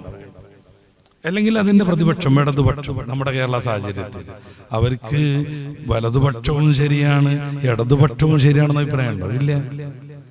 ഇല്ല, ആർക്കും അങ്ങനെ ഒരു അഭിപ്രായം ഉണ്ടാവില്ല. അന്തവും ബുദ്ധിയും പക്വതയും വിവേകമുള്ള ആർക്കും ഉണ്ടാവില്ല. രാത്രിയും പകലും ഒരുപോലെ എങ്ങനെയാണ് സംഭവിക്കുക? രാത്രിയും പകലും ഒരുപോലെ എങ്ങനെ സംഭവിക്കുക? ഇപ്പൊ പകലാണെന്ന് ഞാൻ പറഞ്ഞാൽ അല്ല, രാത്രിയും കൂടിയാണ് ഒരു സുഹൃത്തിന്റെ ഭാഗത്തിൽ, അത് അംഗീകരിച്ചു കൊടുക്കാൻ പറ്റും? അംഗീകരിക്കാൻ പറ്റുമോ? ഇതെങ്ങനെ ഒരു ഇസ്ലാമിന്റെ ഫാസിസ്റ്റ് സമീപനാവുന്നത്? ഇതൊരു ഫാസിസ്റ്റ് രീതിയാണെങ്കിൽ സ്വാമിയെ ശരണം അയ്യപ്പ, സ്വാമി അല്ലാതെ ശരണമില്ല അയ്യപ്പ എന്നൊക്കെ പറയണത് എന്താവും? സ്വാമി ശരണം അയ്യപ്പ ശരണം, സ്വാമി അല്ലാതെ ശരണം ഇല്ല അയ്യപ്പ. ഈ അയ്യപ്പ എന്ന് പറയുന്നത് സ്വാമി എന്ന് പറയുന്ന ഒരാളാണ് നമുക്കറിയാം. ശാസ്താവ് എന്ന് പറയുന്നു, ശ്രീ ശബരിഗിരിനാഥൻ എന്ന് പറയുന്നു. അദ്ദേഹം അല്ലാതെ ഒരാശ്രയവും ഇല്ല. അത് മോശമാണ്. എത്ര ക്രൈസ്തവ ഭക്തി ഗാനങ്ങൾ നമുക്ക് ഉദ്ധരിക്കാൻ പറ്റും? യേശു രക്ഷകൻ, യേശു മാത്രം രക്ഷകൻ. അവരതിനുവേണ്ടി ഉപയോഗിക്കുന്ന ബൈബിൾ പരാമർശങ്ങൾ എത്ര ഉണ്ട്? യോഹന്നാൻ സുവിശേഷത്തിന്റെ 1-ാം അധ്യായത്തിന്റെ 1 മുതൽ 14 വരെയുള്ള വാക്യങ്ങൾ, തിത്തോസിയരുടെ 2-ാം അധ്യായത്തിന്റെ 12-ാമത്തെ വാക്യം, ഇങ്ങനെ തുടങ്ങിയിട്ട് കുറേ വാക്യങ്ങൾ. അത് സംബന്ധമായി യഥാർത്ഥ ഉദ്ദേശം എന്തെന്നുള്ള ചർച്ച മറ്റൊരു വശമാണ്. യേശു ഏക കർത്താവ്, അവനെ വിശ്വസിച്ചാൽ നീയും കുടുംബവും രക്ഷപ്പെടും. എത്ര ക്രൈസ്തവ ദേവാലയങ്ങളുടെ മതിൽ നമ്മൾ കാണുന്നുണ്ട്. ഇതോടുകൂടെ ആകെ പ്രശ്നമായോ?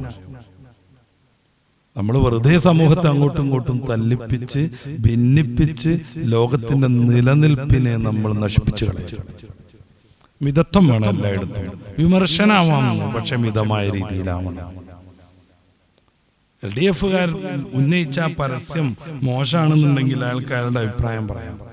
പക്ഷെ അതിനെ ന്യായീകരിക്കാൻ വേണ്ടി ലോകത്തെ സർവ്വപ്രവാചകന്മാരും പഠിപ്പിച്ച ലാ ഇലാഹ ഇല്ലല്ലാഹ് എന്ന കലിമത്ത് തൗഹീദിനെ അസമയത്ത് വലിച്ചിഴച്ചു കൊണ്ടുവന്ന് അത് ഫാസിസമാണെന്ന് പറയുന്നത് ഏറ്റവും വലിയ ഫാസിസമാണെന്ന് എല്ലാ പത്രക്കാരും എല്ലാ പൊതുപ്രവർത്തകരും മനസ്സിലാക്കും. ഒന്നുകൂടെ അനുബന്ധമായിട്ട് പറയാം, എന്റേതാണ് ശരി, എന്റെ ദൈവം മാത്രമാണ് യഥാർത്ഥ ദൈവം എന്ന് ഓരോരുത്തരും പറയുന്നതല്ല പ്രശ്നം. മറ്റുള്ളവരെ ജീവിക്കാൻ ഞാൻ അനുവദിക്കൂല എന്ന് പറയുമ്പോഴാണ് പ്രശ്നം. എന്തോ ഒരു ഉത്സവമുണ്ട്, അതുകൊണ്ട് ഇനി ആരും പള്ളിയിൽ വരണ്ട, അത് ടാർപോളിൻ കൊണ്ട് പള്ളി വളഞ്ഞു കെട്ടി മൂടി വെക്കണം എന്ന് പറയുന്നതാണ് പ്രശ്നം. പള്ളി നിർമ്മിക്കാൻ ഞങ്ങൾ സമ്മതിക്കൂല എന്ന് പറയുന്നതാണ് പ്രശ്നം. ഏത് പള്ളിയുടെയും അടി മാന്തണം എന്ന് പറയുന്നതാണ് പ്രശ്നം. അല്ലാതെ എന്റേതാണ് ശരി എന്ന് പറയുന്നത് എങ്ങനെ പ്രശ്നവും വന്നു? നമ്മുടെ ഇന്ത്യയിൽ വളരെയേറെ ശ്രദ്ധേയനായ ഒരു വ്യക്തിത്വമാണ് സ്വാമി വിവേകാനന്ദ. അദ്ദേഹത്തിന്റെ ആദർശങ്ങളൊക്കെ നമ്മൾ വായിച്ചിട്ടുണ്ട്. അദ്ദേഹത്തിന്റെ സമ്പൂർണ്ണ കൃതികളൊക്കെ ലഭ്യമാണ്. ശ്രീ ശങ്കരന്റെ അദ്വൈതം എന്തു പറയുന്നു, അതിനോട് യോജിച്ചു വരുന്നതൊക്കെയാണ് അദ്ദേഹത്തിന്റെ സർവമത സത്യവാദം. ഇത് പ്രത്യേകം പഠനങ്ങളില്ല. ശ്രീ ശങ്കരാചാര്യ അദ്ദേഹം മുന്നോട്ട് വെച്ച ദർശനം എന്താണ്? അത് മാത്രം ശരി, അദ്വൈതം മാത്രം ശരി എന്നത് തെളിയിക്കാൻ വേണ്ടി അദ്ദേഹം ഇന്ത്യയിൽ ഉടനീളം സംവാദം നടന്നു. ഉടനീളം അദ്ദേഹം സംവാദമായിട്ട് നടന്നു. അതിന് പ്രതിപക്ഷമായി 4 ദർശനങ്ങൾ ഇന്ത്യയിൽ തന്നെ രൂപപ്പെട്ടിട്ടുണ്ട്. ശ്രീ രാമാനുജാചാര്യരുടെ വിശിഷ്ടാദ്വൈതം അത് ശരിയാണെന്ന് ഏതെങ്കിലും അദ്വൈതവാദി പറയൂ? നിംബാർക്കന്റെ ദ്വൈതാദ്വൈതം, ശ്രീ വല്ലഭന്റെ ശുദ്ധാദ്വൈതം, മാധാചാര്യരുടെ ദൈവം, ഇതിലേതെങ്കിലും ഒന്ന് ശരിയാണെന്ന് മറ്റു 4 പേര് പറയും? പറഞ്ഞാ പിന്നെ എന്തിനാണ് ഈ 4-5 നിലകൊള്ളുന്നത്? എല്ലാം ശരിയാണെന്നോ? അതെങ്ങനെയാണ് ഏകദൈവ വിശ്വാസത്തെ കുറിച്ച് പറയുന്ന ദ്വൈത്വവും തീരെ ദൈവമില്ലാത്ത അദ്വൈതവും എങ്ങനെ ശരിയാവും? ഏകദൈവത്തെ കുറിച്ച് പറയുന്ന ഇസ്ലാമും പല ദൈവങ്ങളെ പറ്റി പറയുന്ന മറ്റു മതങ്ങളും എല്ലാം ഒന്നാണെന്ന് എങ്ങനെ നമ്മൾ പറയാ? അതെങ്ങനെ പറയാം? ഒന്നല്ല, ഭിന്നമാണ്. ഭിന്നാവുമ്പോ ആകെ പ്രശ്നമാവില്ലേ? ഒരു പ്രശ്നം ഉണ്ടാവില്ല. മറ്റൊരുത്തനെ തോൽപ്പിക്കാനും തകർക്കാനും അവനെ ജീവിക്കാൻ ഞാൻ വിടൂല എന്ന് തീരുമാനിക്കുന്നു നിൽക്കരുത്. അവിടെയാണ് പ്രശ്നം. അതാണ് ഫാഷിസം. ഞാൻ പറയുന്നത് നമ്മുടെ ജീവിതത്തിൽ ഉടനീളം നമ്മൾ പാലിക്കേണ്ട, മനുഷ്യരെല്ലാവരും മാനിക്കേണ്ട ഒരു രീതിയാണ് ഈ മിതത്വം. അതിനോട് വിട്ടിട്ട് അത്യാവേശത്തിൽ കയറി പറയുക, പ്രവർത്തിക്കുക, സ്വരൂകൂട്ടുക, എന്തൊക്കെ ചെയ്യാൻ പറ്റും അതൊക്കെ സമൂഹത്തിന് വിരുദ്ധമാണ്, മാനവികതയ്ക്ക് വിരുദ്ധമാണ്. അള്ളാഹുവിന്റെ റസൂൽ സല്ലല്ലാഹു അലൈഹി വസല്ലം വല്ലാതെ പരിഗണിച്ചു ഈ പാവപ്പെട്ടവന്മാരെ. ഒരാളിങ്ങനെ നടന്നു പോവാ റസൂലിന്റെ മുമ്പ്. അപ്പോ നബി തങ്ങൾ ചോദിച്ചു, മാ റഅയുക ഫീ ഹാദാ, അദ്ദേഹത്തെ കുറിച്ച് നിങ്ങളുടെയൊക്കെ അഭിപ്രായം എന്താ? അപ്പൊ അദ്ദേഹം പറഞ്ഞു, ഈ ചോദിക്കപ്പെട്ട ആൾ പറഞ്ഞു, റസൂലുള്ളാഹി അഭിപ്രായം ചോദിച്ച ആൾ പറഞ്ഞു, റജുലുൻ മിൻ അശ്റാഫിൻ നാസി, ഇയാൾ നല്ല ശ്രേഷ്ഠനായ വ്യക്തിത്വമാണ്. അതാ വല്ലാഹി ഹരിയുൻ ഇൻ ഖുതിബ അൻ യുൻകഹ, ഇയാളെങ്ങാനും കല്യാണാലോചന നടത്തിയാൽ വളരെ പെട്ടെന്ന് തന്നെ അയാൾക്ക് കല്യാണം കഴിച്ചു കൊടുക്കാൻ ആളുകളുണ്ട്. വ ഇൻ ശഫഅ അൻ യുശഫഅ, ഇദ്ദേഹം ആരുടെയെങ്കിലും വിഷയത്തിൽ ശുപാർശ നടത്തിയാൽ അത് അങ്ങനെ സ്വീകരിക്കപ്പെടും. ഫസഖത റസൂലുള്ളാഹി സ്വല്ലല്ലാഹു അലൈഹി വസല്ലം, ഇത് കേട്ടു അല്ലാഹുവിന്റെ റസൂൽ ഒരു മൗനം പാലിച്ചു. പിന്നീട് ഒരാൾ വന്നു, മാ റഅയുക ഫീ ഹാദാ, ഇയാളെ കുറിച്ച് എന്താ അഭിപ്രായം റസൂൽ തങ്ങൾ ഈ മനുഷ്യൻ പോയപ്പോഴും ചോദിച്ചു. നേരത്തെ വലിയ ശ്രേഷ്ഠനാന്നൊക്കെ മറ്റേയാളെ കുറിച്ച് പറഞ്ഞയാൾ പറഞ്ഞു, യാ റസൂലല്ലാഹ്, അല്ലാഹുവിന്റെ ദൂതരെ, ആദാ റജുലുൻ മിൻ ഫുഖറാഇൽ മുസ്ലിമീൻ, ഇതേതോ ഒരു പാവപ്പെട്ട മുസ്ലിം മനുഷ്യനാ. ആദാ ഹരിയുൻ ഇൻ ഖത്തബ അല്ലാ യുൻകഹ്, ഇദ്ദേഹം ആരോടെങ്കിലും കല്യാണാലോചന ഒക്കെ നടത്തിയിട്ടുണ്ടെങ്കിൽ ഒരിക്കലും അത് സ്വീകരിക്കപ്പെടൂല. വൈൻ ഷഫഅ അല്ലാ യുഷഫഅ, ഇദ്ദേഹം ആരുടെയെങ്കിലും കാര്യത്തിൽ ശുപാർശ നടത്തിയാൽ ആരും സ്വീകരിക്കൂല. കാര്യം എന്താ അറിയോ? ഇയാളൊരു ഫക്കീറാണ്, മിസ്കീനാണ്. മറ്റേത് നല്ല സമ്പന്നനാണ്, ഉന്നത കുലജാതനായിരുന്നു. ഈ രീതിയൊക്കെ പൊളിച്ചെഴുതാൻ മുത്തറസൂൽ പലരെയും പലരെയും പറഞ്ഞയക്കുന്നൊക്കെ ചരിത്രം. റസൂലുള്ളാഹി സ്വല്ലല്ലാഹു അലൈഹി വസല്ലം തങ്ങൾ തഹജ്ജുദ് നിസ്കരിക്കാൻ നട്ടപ്പാതിരക്ക് എഴുന്നേറ്റ് വന്നപ്പോൾ വെള്ളവും പിടിച്ചു നിന്ന റബീഅത്ത് ഇബ്നു കഅബ് റളിയല്ലാഹുവിനെ കുറിച്ച് നമുക്കറിയാം. റസൂൽ ചോദിക്കുന്നുണ്ട്, ഈ സേവനായിട്ട് ഇങ്ങനെ നടന്നാൽ മതി, പെണ്ണിട്ടുണ്ടായിരുന്നു. അവിടുന്ന് ഞാൻ പറയാന്ന് പറയും. 3-4 പ്രാവശ്യം റസൂൽ പല ഘട്ടങ്ങളിലായിട്ട് ഇത് ആവർത്തിച്ചു. അപ്പം മൂപ്പരുള്ളിലുള്ള വികാരം തുറന്നു പറഞ്ഞു, ഞാനൊരു മിസ്കീൻ, ഒരു പാവപ്പെട്ടോ, എനിക്ക് ആര് പെണ്ണ് തരാനാ? അതാണ് റസൂൽ പറഞ്ഞു, ഇന്നയിടത്ത് പോയിട്ട് അവരുടെ മോളെ കല്യാണം ആലോചിച്ചു വരൂന്ന്. നല്ലൊരു സമ്പന്നന്റെ വീട്ടിൽ പോയി അദ്ദേഹം ചെന്ന് നോക്കുമ്പോ അതാണ്. അദ്ദേഹത്തിന് പറയാൻ തന്നെ മടിയാ, എന്നാലും പറഞ്ഞൊപ്പിച്ചു. അവരങ്ങനെ സമ്മതിച്ചില്ല. നിരാശയോടുകൂടെ അള്ളാന്റെ റസൂലിന്റെ അടുത്തേക്ക് വന്നു. റസൂലുള്ളാഹി സ്വല്ലല്ലാഹു അലൈഹി വസല്ലം തങ്ങൾ, എൻ്റെ ഓർമ്മയിൽ അദ്ദേഹത്തോട് തന്നെയാണെന്ന് തോന്നുന്നു, എന്താ അവിടെ പോയി പറഞ്ഞതെന്ന് ചോദിച്ചു. ഞാനിങ്ങനെ പെണ്ണിനെ കെട്ടിച്ചു തരുമെന്ന് ചോദിച്ചു. എന്നാൽ ഞാൻ പറഞ്ഞു എന്ന് പോയിട്ട് പറയൂ. അദ്ദേഹം പിന്നെയും ചെന്നു. ദുർബലനാണ്, നാട്ടിലെ ഫക്കീറാണ്, ഉന്നത കുലജാതനല്ല, എല്ലായിടത്തും മുന്നിലുള്ള പ്രമുഖനേ അല്ല. അദ്ദേഹം ചെന്നു. അവന്റെ റസൂൽ വരെ എന്നോട് നിങ്ങളുടെ മോളെ കല്യാണം കഴിച്ചു തരാൻ പറഞ്ഞിട്ടുണ്ട്, ഇവിടെ വന്ന് പറയാൻ പറഞ്ഞു. അവരാകെ ജാഗരൂകരായി പെട്ടെന്ന് തന്നെ കല്യാണം നിർവഹിച്ചു. ഇദ്ദേഹത്തിന് വേണ്ട എല്ലാ സൗകര്യങ്ങളും അവർ തന്നെ ഒരുക്കി കൊടുത്തു. മനുഷ്യരുടെ ഉള്ളിൽ അങ്ങനെ ചില കുന്നായ്മകൾ ഉണ്ടായിരുന്നു, അതില്ലാതാക്കാൻ റസൂലുള്ളാഹി തങ്ങൾ പ്രയോഗരംഗത്ത് തന്നെ ആ ഒരു ചങ്ങലക്കെട്ടുകളെ മുറിച്ചു കളഞ്ഞു. സൂറത്തുൽ അറാഫിന്റെ 157 അല്ലാഹുവിന്റെ റസൂൽ തങ്ങൾ നടത്തുന്ന സേവനത്തെ കുറിച്ച് പറയുന്നിടത്ത് ഇത് പറയുന്നുണ്ടല്ലോ, അല്ലെ? അൻഹും ഇസ്റഹും വൽ അഗ്ലാൽ അല്ലദീ കാനത് അലൈഹിം, അവരെ ബാധിച്ചിരുന്ന ചങ്ങലക്കെട്ടുകൾ, വിശ്വാസത്തിന്റെയും ഗോത്രത്തിന്റെയും കുറെ ആദർശങ്ങൾ, അതിമ ചുറ്റി വരിഞ്ഞ് കിടക്കായിരുന്നു ആ സമൂഹം. മുത്തറസൂൽ അത് അറുത്തു മാറ്റി എന്നാണ് ഖുർആൻ പറയുന്നത്.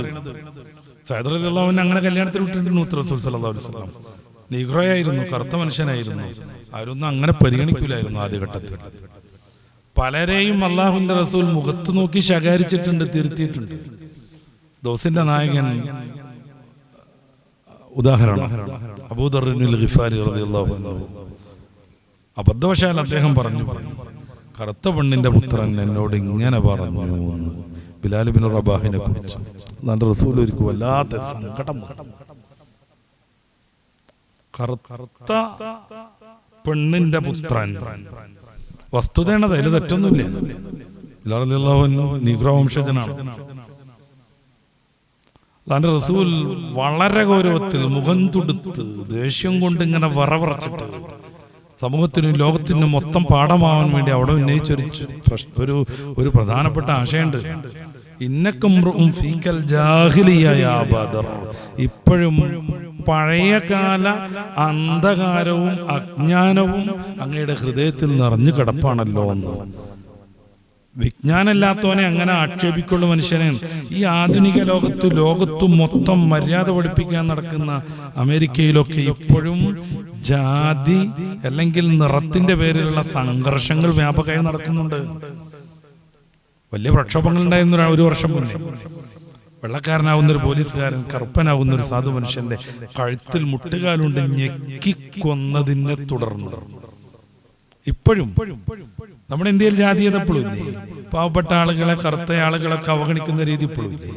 ദേവദാസി സമ്പ്രദായം എപ്പോഴും ഇല്ലേ? കർണാടകയിലൊക്കെ മെൻസസ് എന്ന ശാരീരികമായ പ്രക്രിയയ്ക്ക് വലിയ അയിത്തം കൽപ്പിച്ചുകൊണ്ട് ഇപ്പോഴും ചെറിയ ഒരു ഓലക്കൊടിയുടെ ഷെഡുണ്ടാക്കി മെൻസസ് കഴിയുവോളം ആ പെണ്ണിനെ അവിടെ നിർത്തിയിട്ട് അവരൊന്ന് തൊടാതെ സ്പർശിക്കാതെ ഭക്ഷണം കൊണ്ടുപോയി കൊടുക്കുന്നത് പോലും അവരുടെ പാത്രത്തിലേക്ക് ഈ പാത്രം തൊടാതെ തിരി ഒഴിച്ചു കൊടുത്തിട്ട് ജീവിക്കുന്നവരില്ലേ നമ്മുടെ ആധുനിക കാലത്ത്?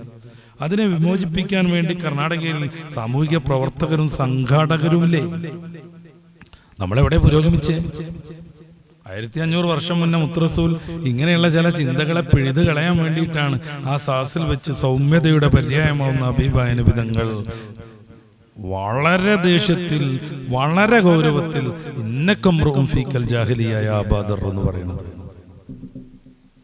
അത് പ്രയോഗരംഗത്ത് കാണിച്ചു കൊടുത്തു.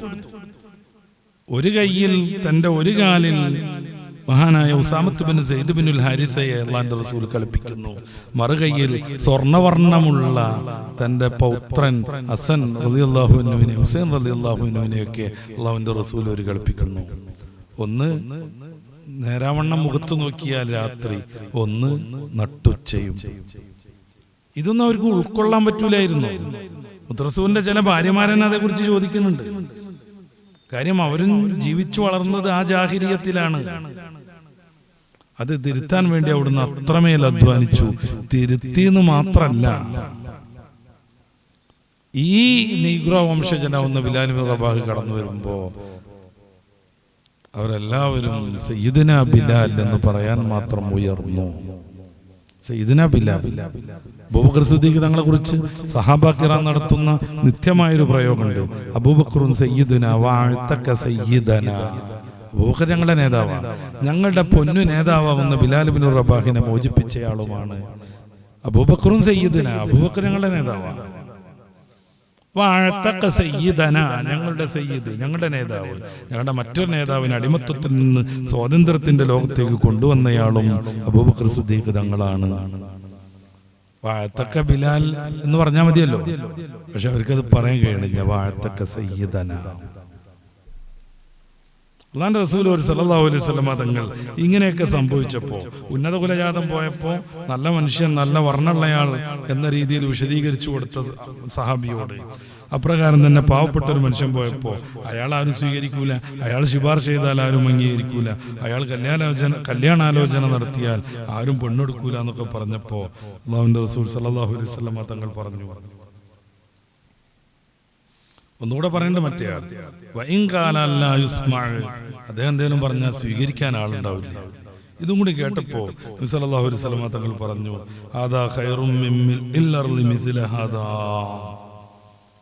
ഭൂലോകം മൊത്തം നേരത്തെ ആ പോയ ആളുണ്ടല്ലോ, നിങ്ങൾ ഉന്നതം പറഞ്ഞേ, അവര് നിറഞ്ഞു നിന്നാലും അവരെക്കാളും ശ്രേഷ്ഠൻ ഈ ഫക്കീറായ മിസ്കീനായ വിനയാന്വിതനായ ഈ ഒറ്റ മനുഷ്യനാണ്. ആ നേരത്തെ പറഞ്ഞ ഉന്നത കുലജാതൻ, ആ ആളെ പോലെയുള്ളവർ ഭൂമി മൊത്തം നിറഞ്ഞു, എന്നാലും അവരെക്കാൾ ഈ ഒരൊറ്റ മനുഷ്യനാണ് ശ്രേഷ്ഠനെന്ന് അല്ലാഹുവിന്റെ റസൂൽ സല്ലല്ലാഹു അലൈഹി വസല്ലം തങ്ങൾ പറഞ്ഞു. അവിടുന്ന് പഠിപ്പിക്കുന്നുണ്ട്, നരകവും സ്വർഗവും ഒരു സംവാദം നടത്തി.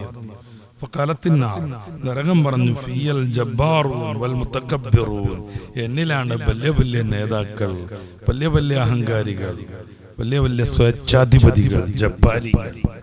ഓരക്കെന്റിലാണ്. കാലത്തിൽ ജന്നത്ത് പറഞ്ഞു, എന്നാലേ ഇന്ത്യയിലാണ് ഈ പാവപ്പെട്ട മനുഷ്യന്മാരൊക്കെ, മനുഷ്യരിലെ ദുർബലർ. കാണുമ്പോ ദ്വാരക്കാൻ പറയണം. ഒരു ചായക്ക് കാശ് തരുമെന്ന് ചോദിച്ചാൽ ആട് ബിരിയാണിയുടെ പൈസ കൊടുക്കണം. പാവങ്ങൾ, പറ്റ പാവങ്ങൾ, ഇവരൊക്കെ പെന്നിലാണെന്ന് പറഞ്ഞു. നരകത്തിൻ്റെതായ രീതിയിൽ ഇച്ചിരി അഹങ്കരിച്ച് പറയാം. വലിയ വലിയ സ്വേച്ഛാധിപതികൾ, ഹറൂന്, ഹാമാന്, ഫിർഔന്, നമ്രൂദ്, എന്താ ടീം, അന റബ്ബുക്കുമുൽ അഅലാന്ന് ധിക്കാരം പറഞ്ഞ കൂട്ടക്കാരപ്പതൊക്കെ. അബൂജഹൽ, ഉത്ബത്ത്, ഷൈബത്ത്, ഇത്തരായി വലിയ വലിയ പ്രമുഖരും വലിയ വലിയ ലോകത്തെ അതിജയിച്ച് നടന്നവരും വലിയ വലിയ സമ്പന്നരൊക്കെ എന്നിലാണ് എന്ന് അഹങ്കാരം പറയുന്നു നരകം. സ്വർഗം അതിൻ്റെതായ രീതിയിൽ പാവപ്പെട്ടവരും ദ്വാഫാക്കികളും മിസ്കീന്മാരൊക്കെ എന്നിലാണെന്ന് പറയുന്നു. ഈ രണ്ടുപേരുടെയും തർക്കത്തിൽ രണ്ടിനെയും സൃഷ്ടിച്ച പടച്ച റബ്ബ് തീരുമാനം പറഞ്ഞു.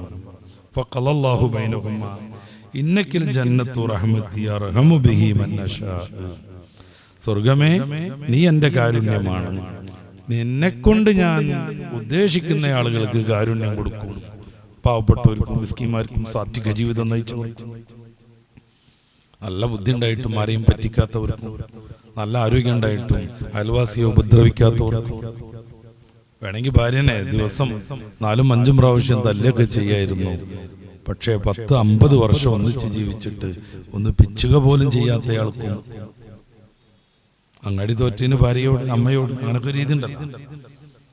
ഏറ്റവും വൃത്തികെട്ടോ ഖൈറുക്കും നിങ്ങളിൽ ശ്രേഷ്ഠൻ ഖൈറുക്കും ലി അഹ്ലിഹി, ഭാര്യയോട് കുടുംബത്തോട് ഏറ്റവും കൂടുതൽ നന്മയിൽ വർത്തിക്കുന്നവരാണെന്ന് ലോകത്തിന് സാമൂഹിക ശാസ്ത്രം പഠിപ്പിച്ച ഹബീബുന മുഹമ്മദ് റസൂൽ സല്ലല്ലാഹു അലൈഹി വസല്ലം. അപ്പൊ അള്ളാഹു തീരുമാനം പറയാണ്, ഞാൻ ഇവരെ കൊണ്ട് നിന്നെ കൊണ്ട് ഞാൻ ഉദ്ദേശിക്കുന്ന ആളുകൾക്ക് റഹ്മത്ത് ചെയ്യും. എന്നാലോ ഇന്നക്കന്നാർ അദാബി, നാറേ നരകമേ നീ എൻ്റെ അദാബിന്റെ സങ്കേതമാണ്. നിന്നെ ഉപയോഗിച്ച് ഞാൻ ഉദ്ദേശിക്കുന്ന ആളുകളെ ശിക്ഷിക്കും.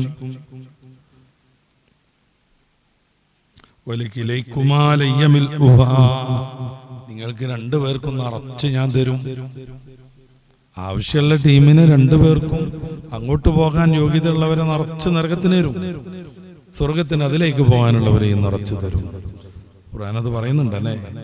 ഓ, ആ ഭാഗം അങ്ങനെ നമ്മൾ വേണ്ട വിചാരം ഊതിയിട്ടുണ്ടെങ്കിൽ നമ്മൾ ഞെട്ടിപ്പോകും.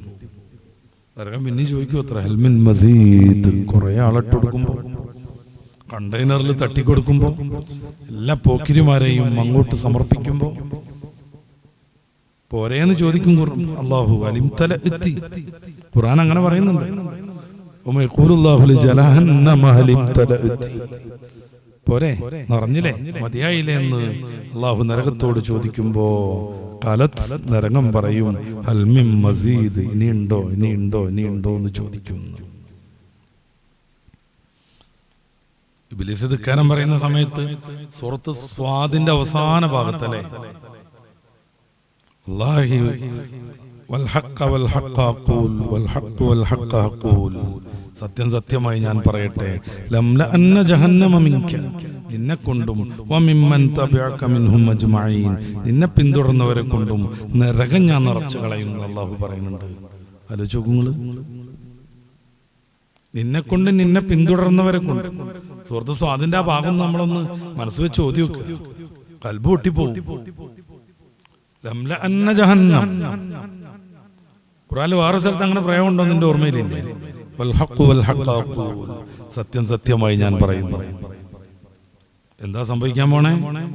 നീ പലരെയും പഴപ്പിക്കുന്നുള്ളതൊക്കെ, പക്ഷേ നിന്നെ കൊണ്ടും നിന്നെ പിന്തുടർന്നവരെ കൊണ്ടും നരകം ഞാൻ നിറച്ചു കളയും. അല്ലാഹു കാക്കട്ടെ, സംരക്ഷിക്കുമാറാവട്ടെ. അതുകൊണ്ട് മിതത്വത്തെ കുറിച്ച് നമ്മൾ ഉറക്കാലോചിച്ചുകൊണ്ടിരിക്കുക. ഞാൻ അവസാനിപ്പിക്കാൻ ശ്രമിക്കുക. ഇസ്ലാം അത് നന്നായിട്ട് പ്രോത്സാഹിപ്പിച്ചു എന്ന് പറഞ്ഞാൽ അങ്ങനെ തന്നെ. റസൂലുള്ളാഹി തങ്ങളുടെ ജീവിതം പരിശോധിച്ചു നോക്കൂ. എന്തേ രാജാവായിട്ട് വാണൂടായിരുന്നു അവിടെ?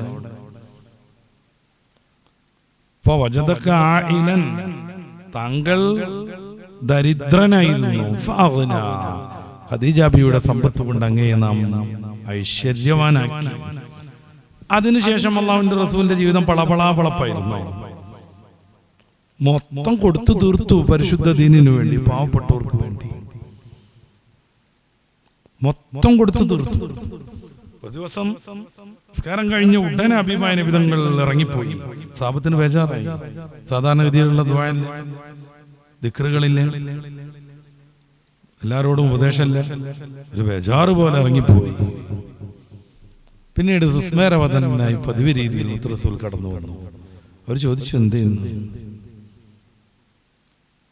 എൻ്റെ വീട്ടിൽ 4-5 ദിർഹമുണ്ടായിരുന്നു ദാനം ചെയ്യാനുള്ളത്, ശ്രദ്ധ വിട്ടു പോയതായിരുന്നു. അത് കൊടുത്തു തീർക്കാഞ്ഞിട്ട് വല്ലാത്തൊരു പൊറുതികേട്, പെട്ടെന്ന് പോയതാണ്. ഇപ്പൊ സമാധാനായി, ഇപ്പൊ സമാധാനായി. അവിടുത്തെ ഏറ്റവും വലിയ സമ്പന്നനായി മാറാൻ ഹബീബായ നബിതങ്ങൾക്ക് എത്രമേൽ ചാൻസ് ഉണ്ട്. യുദ്ധാർജിത സമ്പത്തിൽ ഒരു ഓഹരി റസൂൽ തങ്ങൾക്കുണ്ട്. തീർച്ചയായിട്ടും ഇത് സ്വരൂ കൂട്ടാനാണ് റസൂലുള്ളാഹി യുദ്ധം ചെയ്തത് എന്നൊക്കെ പറയുന്ന മണ്ട ശിരോമണികളുടെ നാടാണ് നമ്മുടെ കേരളം. അതും കൂടി നമ്മൾ മനസ്സിലാക്കുക. അണയൻ മരണപ്പെടുന്ന സമയത്ത് തൻ്റെ വീട്ടിലേക്ക് ഗസ്റ്റ് വന്നപ്പോൾ അവർക്ക് ഭക്ഷണം തയ്യാറാക്കാൻ വേണ്ടി അയൽവാസിയാവുന്ന ജൂതന്റെ അടുത്ത് ഏതാനും നാഴി ഗോതമ്പ് പൊടി വാങ്ങാൻ തൻ്റെ പരിച, തൻ്റെ അങ്കി പണയം വെക്കേണ്ട ഒരു അവസ്ഥയിലേക്ക് ഹബീബായ നബിതങ്ങളാകുമായിരുന്നു. മരണപ്പെടുമ്പോ അങ്ങനെയാണ്. ഐഷാബി പറഞ്ഞു കൊടുക്കുന്നുണ്ട്. മറ്റു സഹാബി വര്യന്മാർക്ക് ആ കഥ ശരിക്കറിയാം. നുബുവത്തിന്റെ ഭവനത്തിൽ 2 മാസത്തോളം അടുപ്പിൽ തീപ്പൂട്ടിയിട്ടില്ലായിരുന്നു. അത് കേൾക്കുമ്പോ ഹൃദയം പൊട്ടിയ സഹാബി ചോദിക്കുന്നുണ്ട്, പിന്നെ എങ്ങനെ നിങ്ങളന്ന് ജീവിച്ചത്? ഞങ്ങളുടെ റൂഹിനെ അന്ന് പിടിച്ചു നിർത്തിയത് അസ്വദാനിയാണെന്ന് മഹദിയാം ആയിഷ ബീവി റളിയല്ലാഹു അൻഹ പറഞ്ഞു കൊടുക്കുന്നു. 2 കറുത്ത വസ്തുക്കൾ, ഒന്ന് ഈത്തപ്പഴവും മറ്റൊന്ന് പച്ചവെള്ളവും. അല്ലാഹുവിന്റെ റസൂൽ സല്ലല്ലാഹു അലൈഹി വസല്ലം ളുഹറിന് മുമ്പ് തഹജ്ജുദൊക്കെ നിസ്കരിക്കുന്നവർക്ക് പ്രത്യേകിച്ചും വിശേഷിച്ചും സുന്നത്തുള്ള ഖൈലൂലത്ത് എന്ന് പറയുന്ന ആ ഒരു ഉറക്കിലാണ് റളിയല്ലാഹു കയറി ചെന്നു. നബി തങ്ങളുടെ പതിതാവസ്ഥ കണ്ടിട്ട് റളിയല്ലാഹു കരഞ്ഞു, ശബ്ദം ഉയർന്നു. നബി ഞെട്ടി ഉണർന്നു. മായുബിക്കയാവും, എന്തേ കരഞ്ഞു എന്ന് ചോദിച്ചു. റളിയല്ലാഹു പറഞ്ഞു, സഹിക്കാൻ പറ്റണില്ല, അങ്ങ് ലോകത്തിന്റെ നായകൻ, ലോകം സൃഷ്ടിക്കാൻ കാരണഭൂതർ. എന്നിട്ട് ഒരു ഈത്തപ്പനയുടെ ഓലയിൽ കിടക്കുന്നു. അങ്ങയുടെ പാർശ്വങ്ങളിൽ ഈത്തപ്പന ചിത്രം വരച്ചിരിക്കുന്നു. ആ ഓലയുടെ ഓരോ അടയാളവും അങ്ങയുടെ ഈ ശരീരത്തിൽ ഇതേ ആണ്ട് പൂണ്ട് കിടക്കുന്നു. ഞാൻ ആകെ പരിശോധിച്ചു. ഖസാന എന്ന് പറയുന്നുണ്ട്, ആ ഭാഗം ദീർഘമായ ഹദീസ് എന്റെ മുമ്പിലുണ്ട്, ഞാൻ അങ്ങോട്ട് കിടക്കണില്ല. ഇതേ ഇവിടുത്തെ ആകെ സ്വത്ത് തൊലി ഉറക്കിടാൻ ഉപയോഗിക്കുന്ന രൂക്ഷ ഗുണമുള്ള ഏതാനും ഇലകളും ഒരു തോൽപാത്രത്തിൽ ഇത്തിരി വെള്ളവും മറ്റൊന്നും ഈ റൂമിലില്ല. ലോകത്തിന്റെ ചക്രവർത്തി കടന്നുറങ്ങാണ്. സഹിക്കാൻ പറ്റിയില്ല, എനിക്ക് കരച്ചിൽ വന്നു. എന്നാലോ റോമിലേക്ക് നോക്കൂ, കിസ്രയിലേക്ക് നോക്കൂ. അവരൊക്കെ എന്ത് അത്യാഡംബരത്തിലാണ് ജീവിക്കുന്നത്. റളിയല്ലാഹു പറയുന്ന ഒരു പ്രയോഗമുണ്ട്, അവര് ശരീരിൽ കിടക്കുന്നു, അങ്ങ് ഹസീറിൽ കിടക്കുന്നു, കട്ടിലിൽ പഞ്ചാമരം വീശാൻ പെണ്ണുങ്ങൾ, സുലഭമായി ഫുഡ്, എപ്പോഴും ജ്യൂസ് അടിച്ചു കൊടുക്കാനും കള്ളു കൊടുക്കാനും പരിചാരികമാർ. എന്തൊരു തറഫ്, എന്തൊരു ആവേശത്തിലാണ് അവര് ജീവിക്കുന്നത്. ഇത് ഓർത്തപ്പോ കരഞ്ഞുപോയി എന്ന് റളിയല്ലാഹു അൻഹു വിശദീകരിക്കുമ്പോ റസൂൽ സല്ലല്ലാഹു അലൈഹി വസല്ലം തങ്ങൾ ചോദിക്കുന്നുണ്ട്, അമായ ഫീക യാ ഉമർ അന്ന ലഹുമുദ്ദുന്യ വലനൽ ആഖിറ. ഉമർ തങ്ങളെ, അവരുടെയൊക്കെ പ്രതാപവും സന്തോഷവും അവരുടെ ഈ അനുഭൂതികളും ഈ ദുന്യാവിൽ തന്നെ നശിച്ചു പോകുമെന്നതും നമ്മുടെ ജീവിതം തുടങ്ങുന്നത്, നമ്മുടെ ആനന്ദം, നമ്മുടെ സന്തോഷം, നമ്മുടെ വിഭവങ്ങൾ, നമ്മുടെ കട്ടിലുകൾ, നമ്മുടെ വെഞ്ചാമരങ്ങൾ, നമുക്കുള്ള സൗകര്യങ്ങൾ, സംവിധാനങ്ങൾ, ഇതൊക്കെ തുടങ്ങുന്നത് ആഖിറത്തിലാണോ എന്നത് അങ്ങേക്ക് മതിയാകുന്നില്ലേ എന്ന് മഹാനായ റസൂലുള്ളാഹി സ്വല്ലല്ലാഹു അലൈഹി വസല്ലം തങ്ങൾ ചോദിക്കുന്നു. ആ പാഠശാലയിൽ നിന്ന് വിദ്യാഭ്യാസം നേടി ഉമറുൽ ഫാറൂഖ് തങ്ങൾ ഇറങ്ങി. അങ്ങനെ തന്നെ ജീവിച്ചു.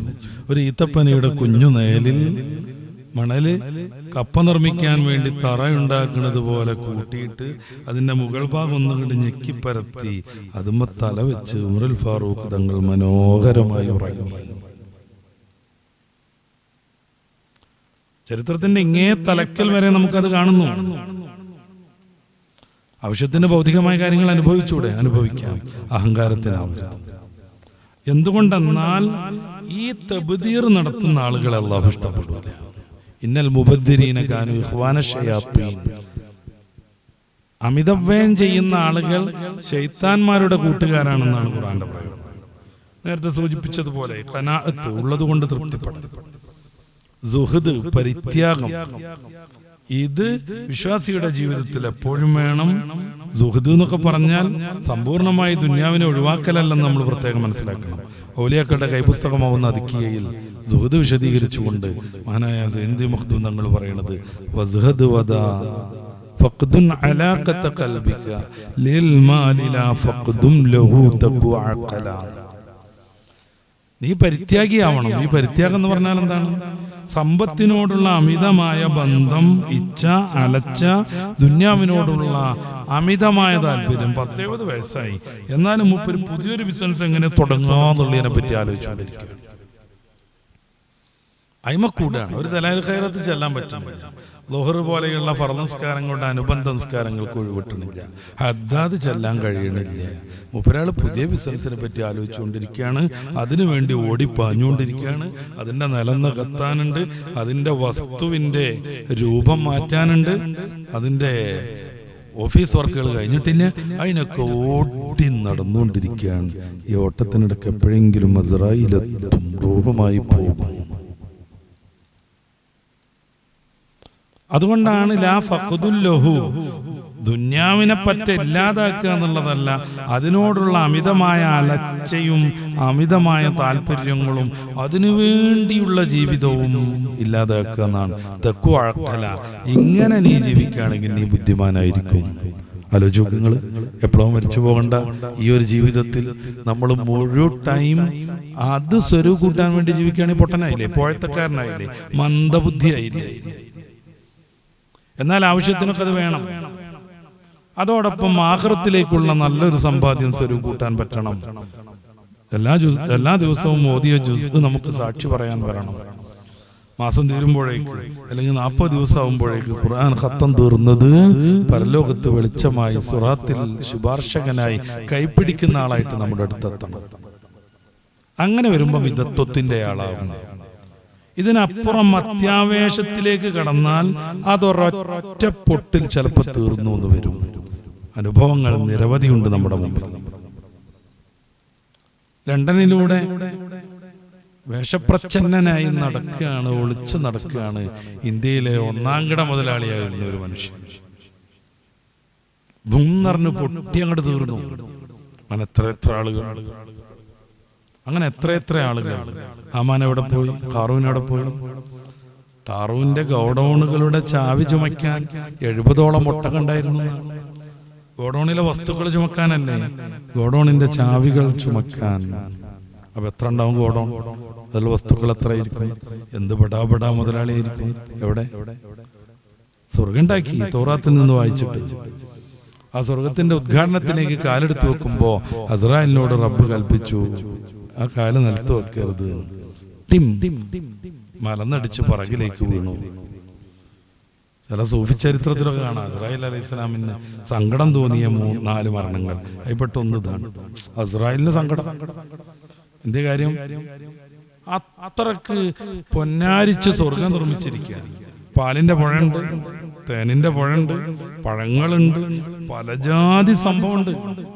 അതിന്റെ ഉദ്ഘാടനത്തിന് സാധു ഒന്ന് കയറാൻ നിൽക്കുകയാണ്. വലത്തേക്കാലെടുത്ത് വെക്കുമ്പോ മലന്നടിച്ച് ബാക്കിലേക്ക് വീഴുന്നു. ആ സ്വർഗത്തിൽ കയറരുതെന്ന് റബ്ബിന്റെ തീരുമാനം നടപ്പിലാകുന്നു. ജസ്റ്റ് ഒന്ന് കേറിയിട്ടാണെങ്കിൽ നമ്മൾ പറയില്ലേ, ഓൻ ഗൾഫിലാണ്, ഒരു വട്ടം കണ്ടിട്ടുണ്ടായിരുന്നെങ്കിൽ എന്നൊക്കെ പറയില്ലേ. ചില കുട്ടികളൊക്കെ മരിച്ചിട്ടുണ്ടെങ്കിൽ അള്ളാഹു നമുക്കും നമ്മുടെ മക്കൾക്കും ബന്ധമുള്ളവർക്കൊക്കെ ദീർഘായുസ് നൽകട്ടെ. അള്ളാഹുവിന്റെ തീരുമാനം അങ്ങനെയൊക്കെ വരും. അതുകൊണ്ട് ആദർശത്തിന്റെ കാര്യത്തിൽ, ഡ്രസ്സിന്റെ കാര്യത്തിൽ, വാഹനത്തിന്റെ കാര്യത്തിൽ, എല്ലാ കാര്യത്തിലും ഹറാമിൽ നിന്ന് സമ്പൂർണമായി മാറി നിൽക്കുക. അപ്പോഴേ മിതത്വം വരും. നമ്മുടെ കല്യാണത്തിന് നല്ല ഫുഡ് വെച്ചിട്ട് പാവപ്പെട്ട മനുഷ്യന്മാർക്ക് കൊടുക്കുന്നത് അമിതത്വമാണോ? അവിടെ പിശിക്കാൻ വേണ്ടിയിട്ട് ഞാൻ ഇസ്രാഫില്ല എന്ന് പറഞ്ഞിട്ട് അന്തം വിട്ട് കിടക്കുക. എന്നിട്ട് വരുന്നവർക്കൊക്കെ ഒരു ചായയും കടിയും കൊടുക്കുക.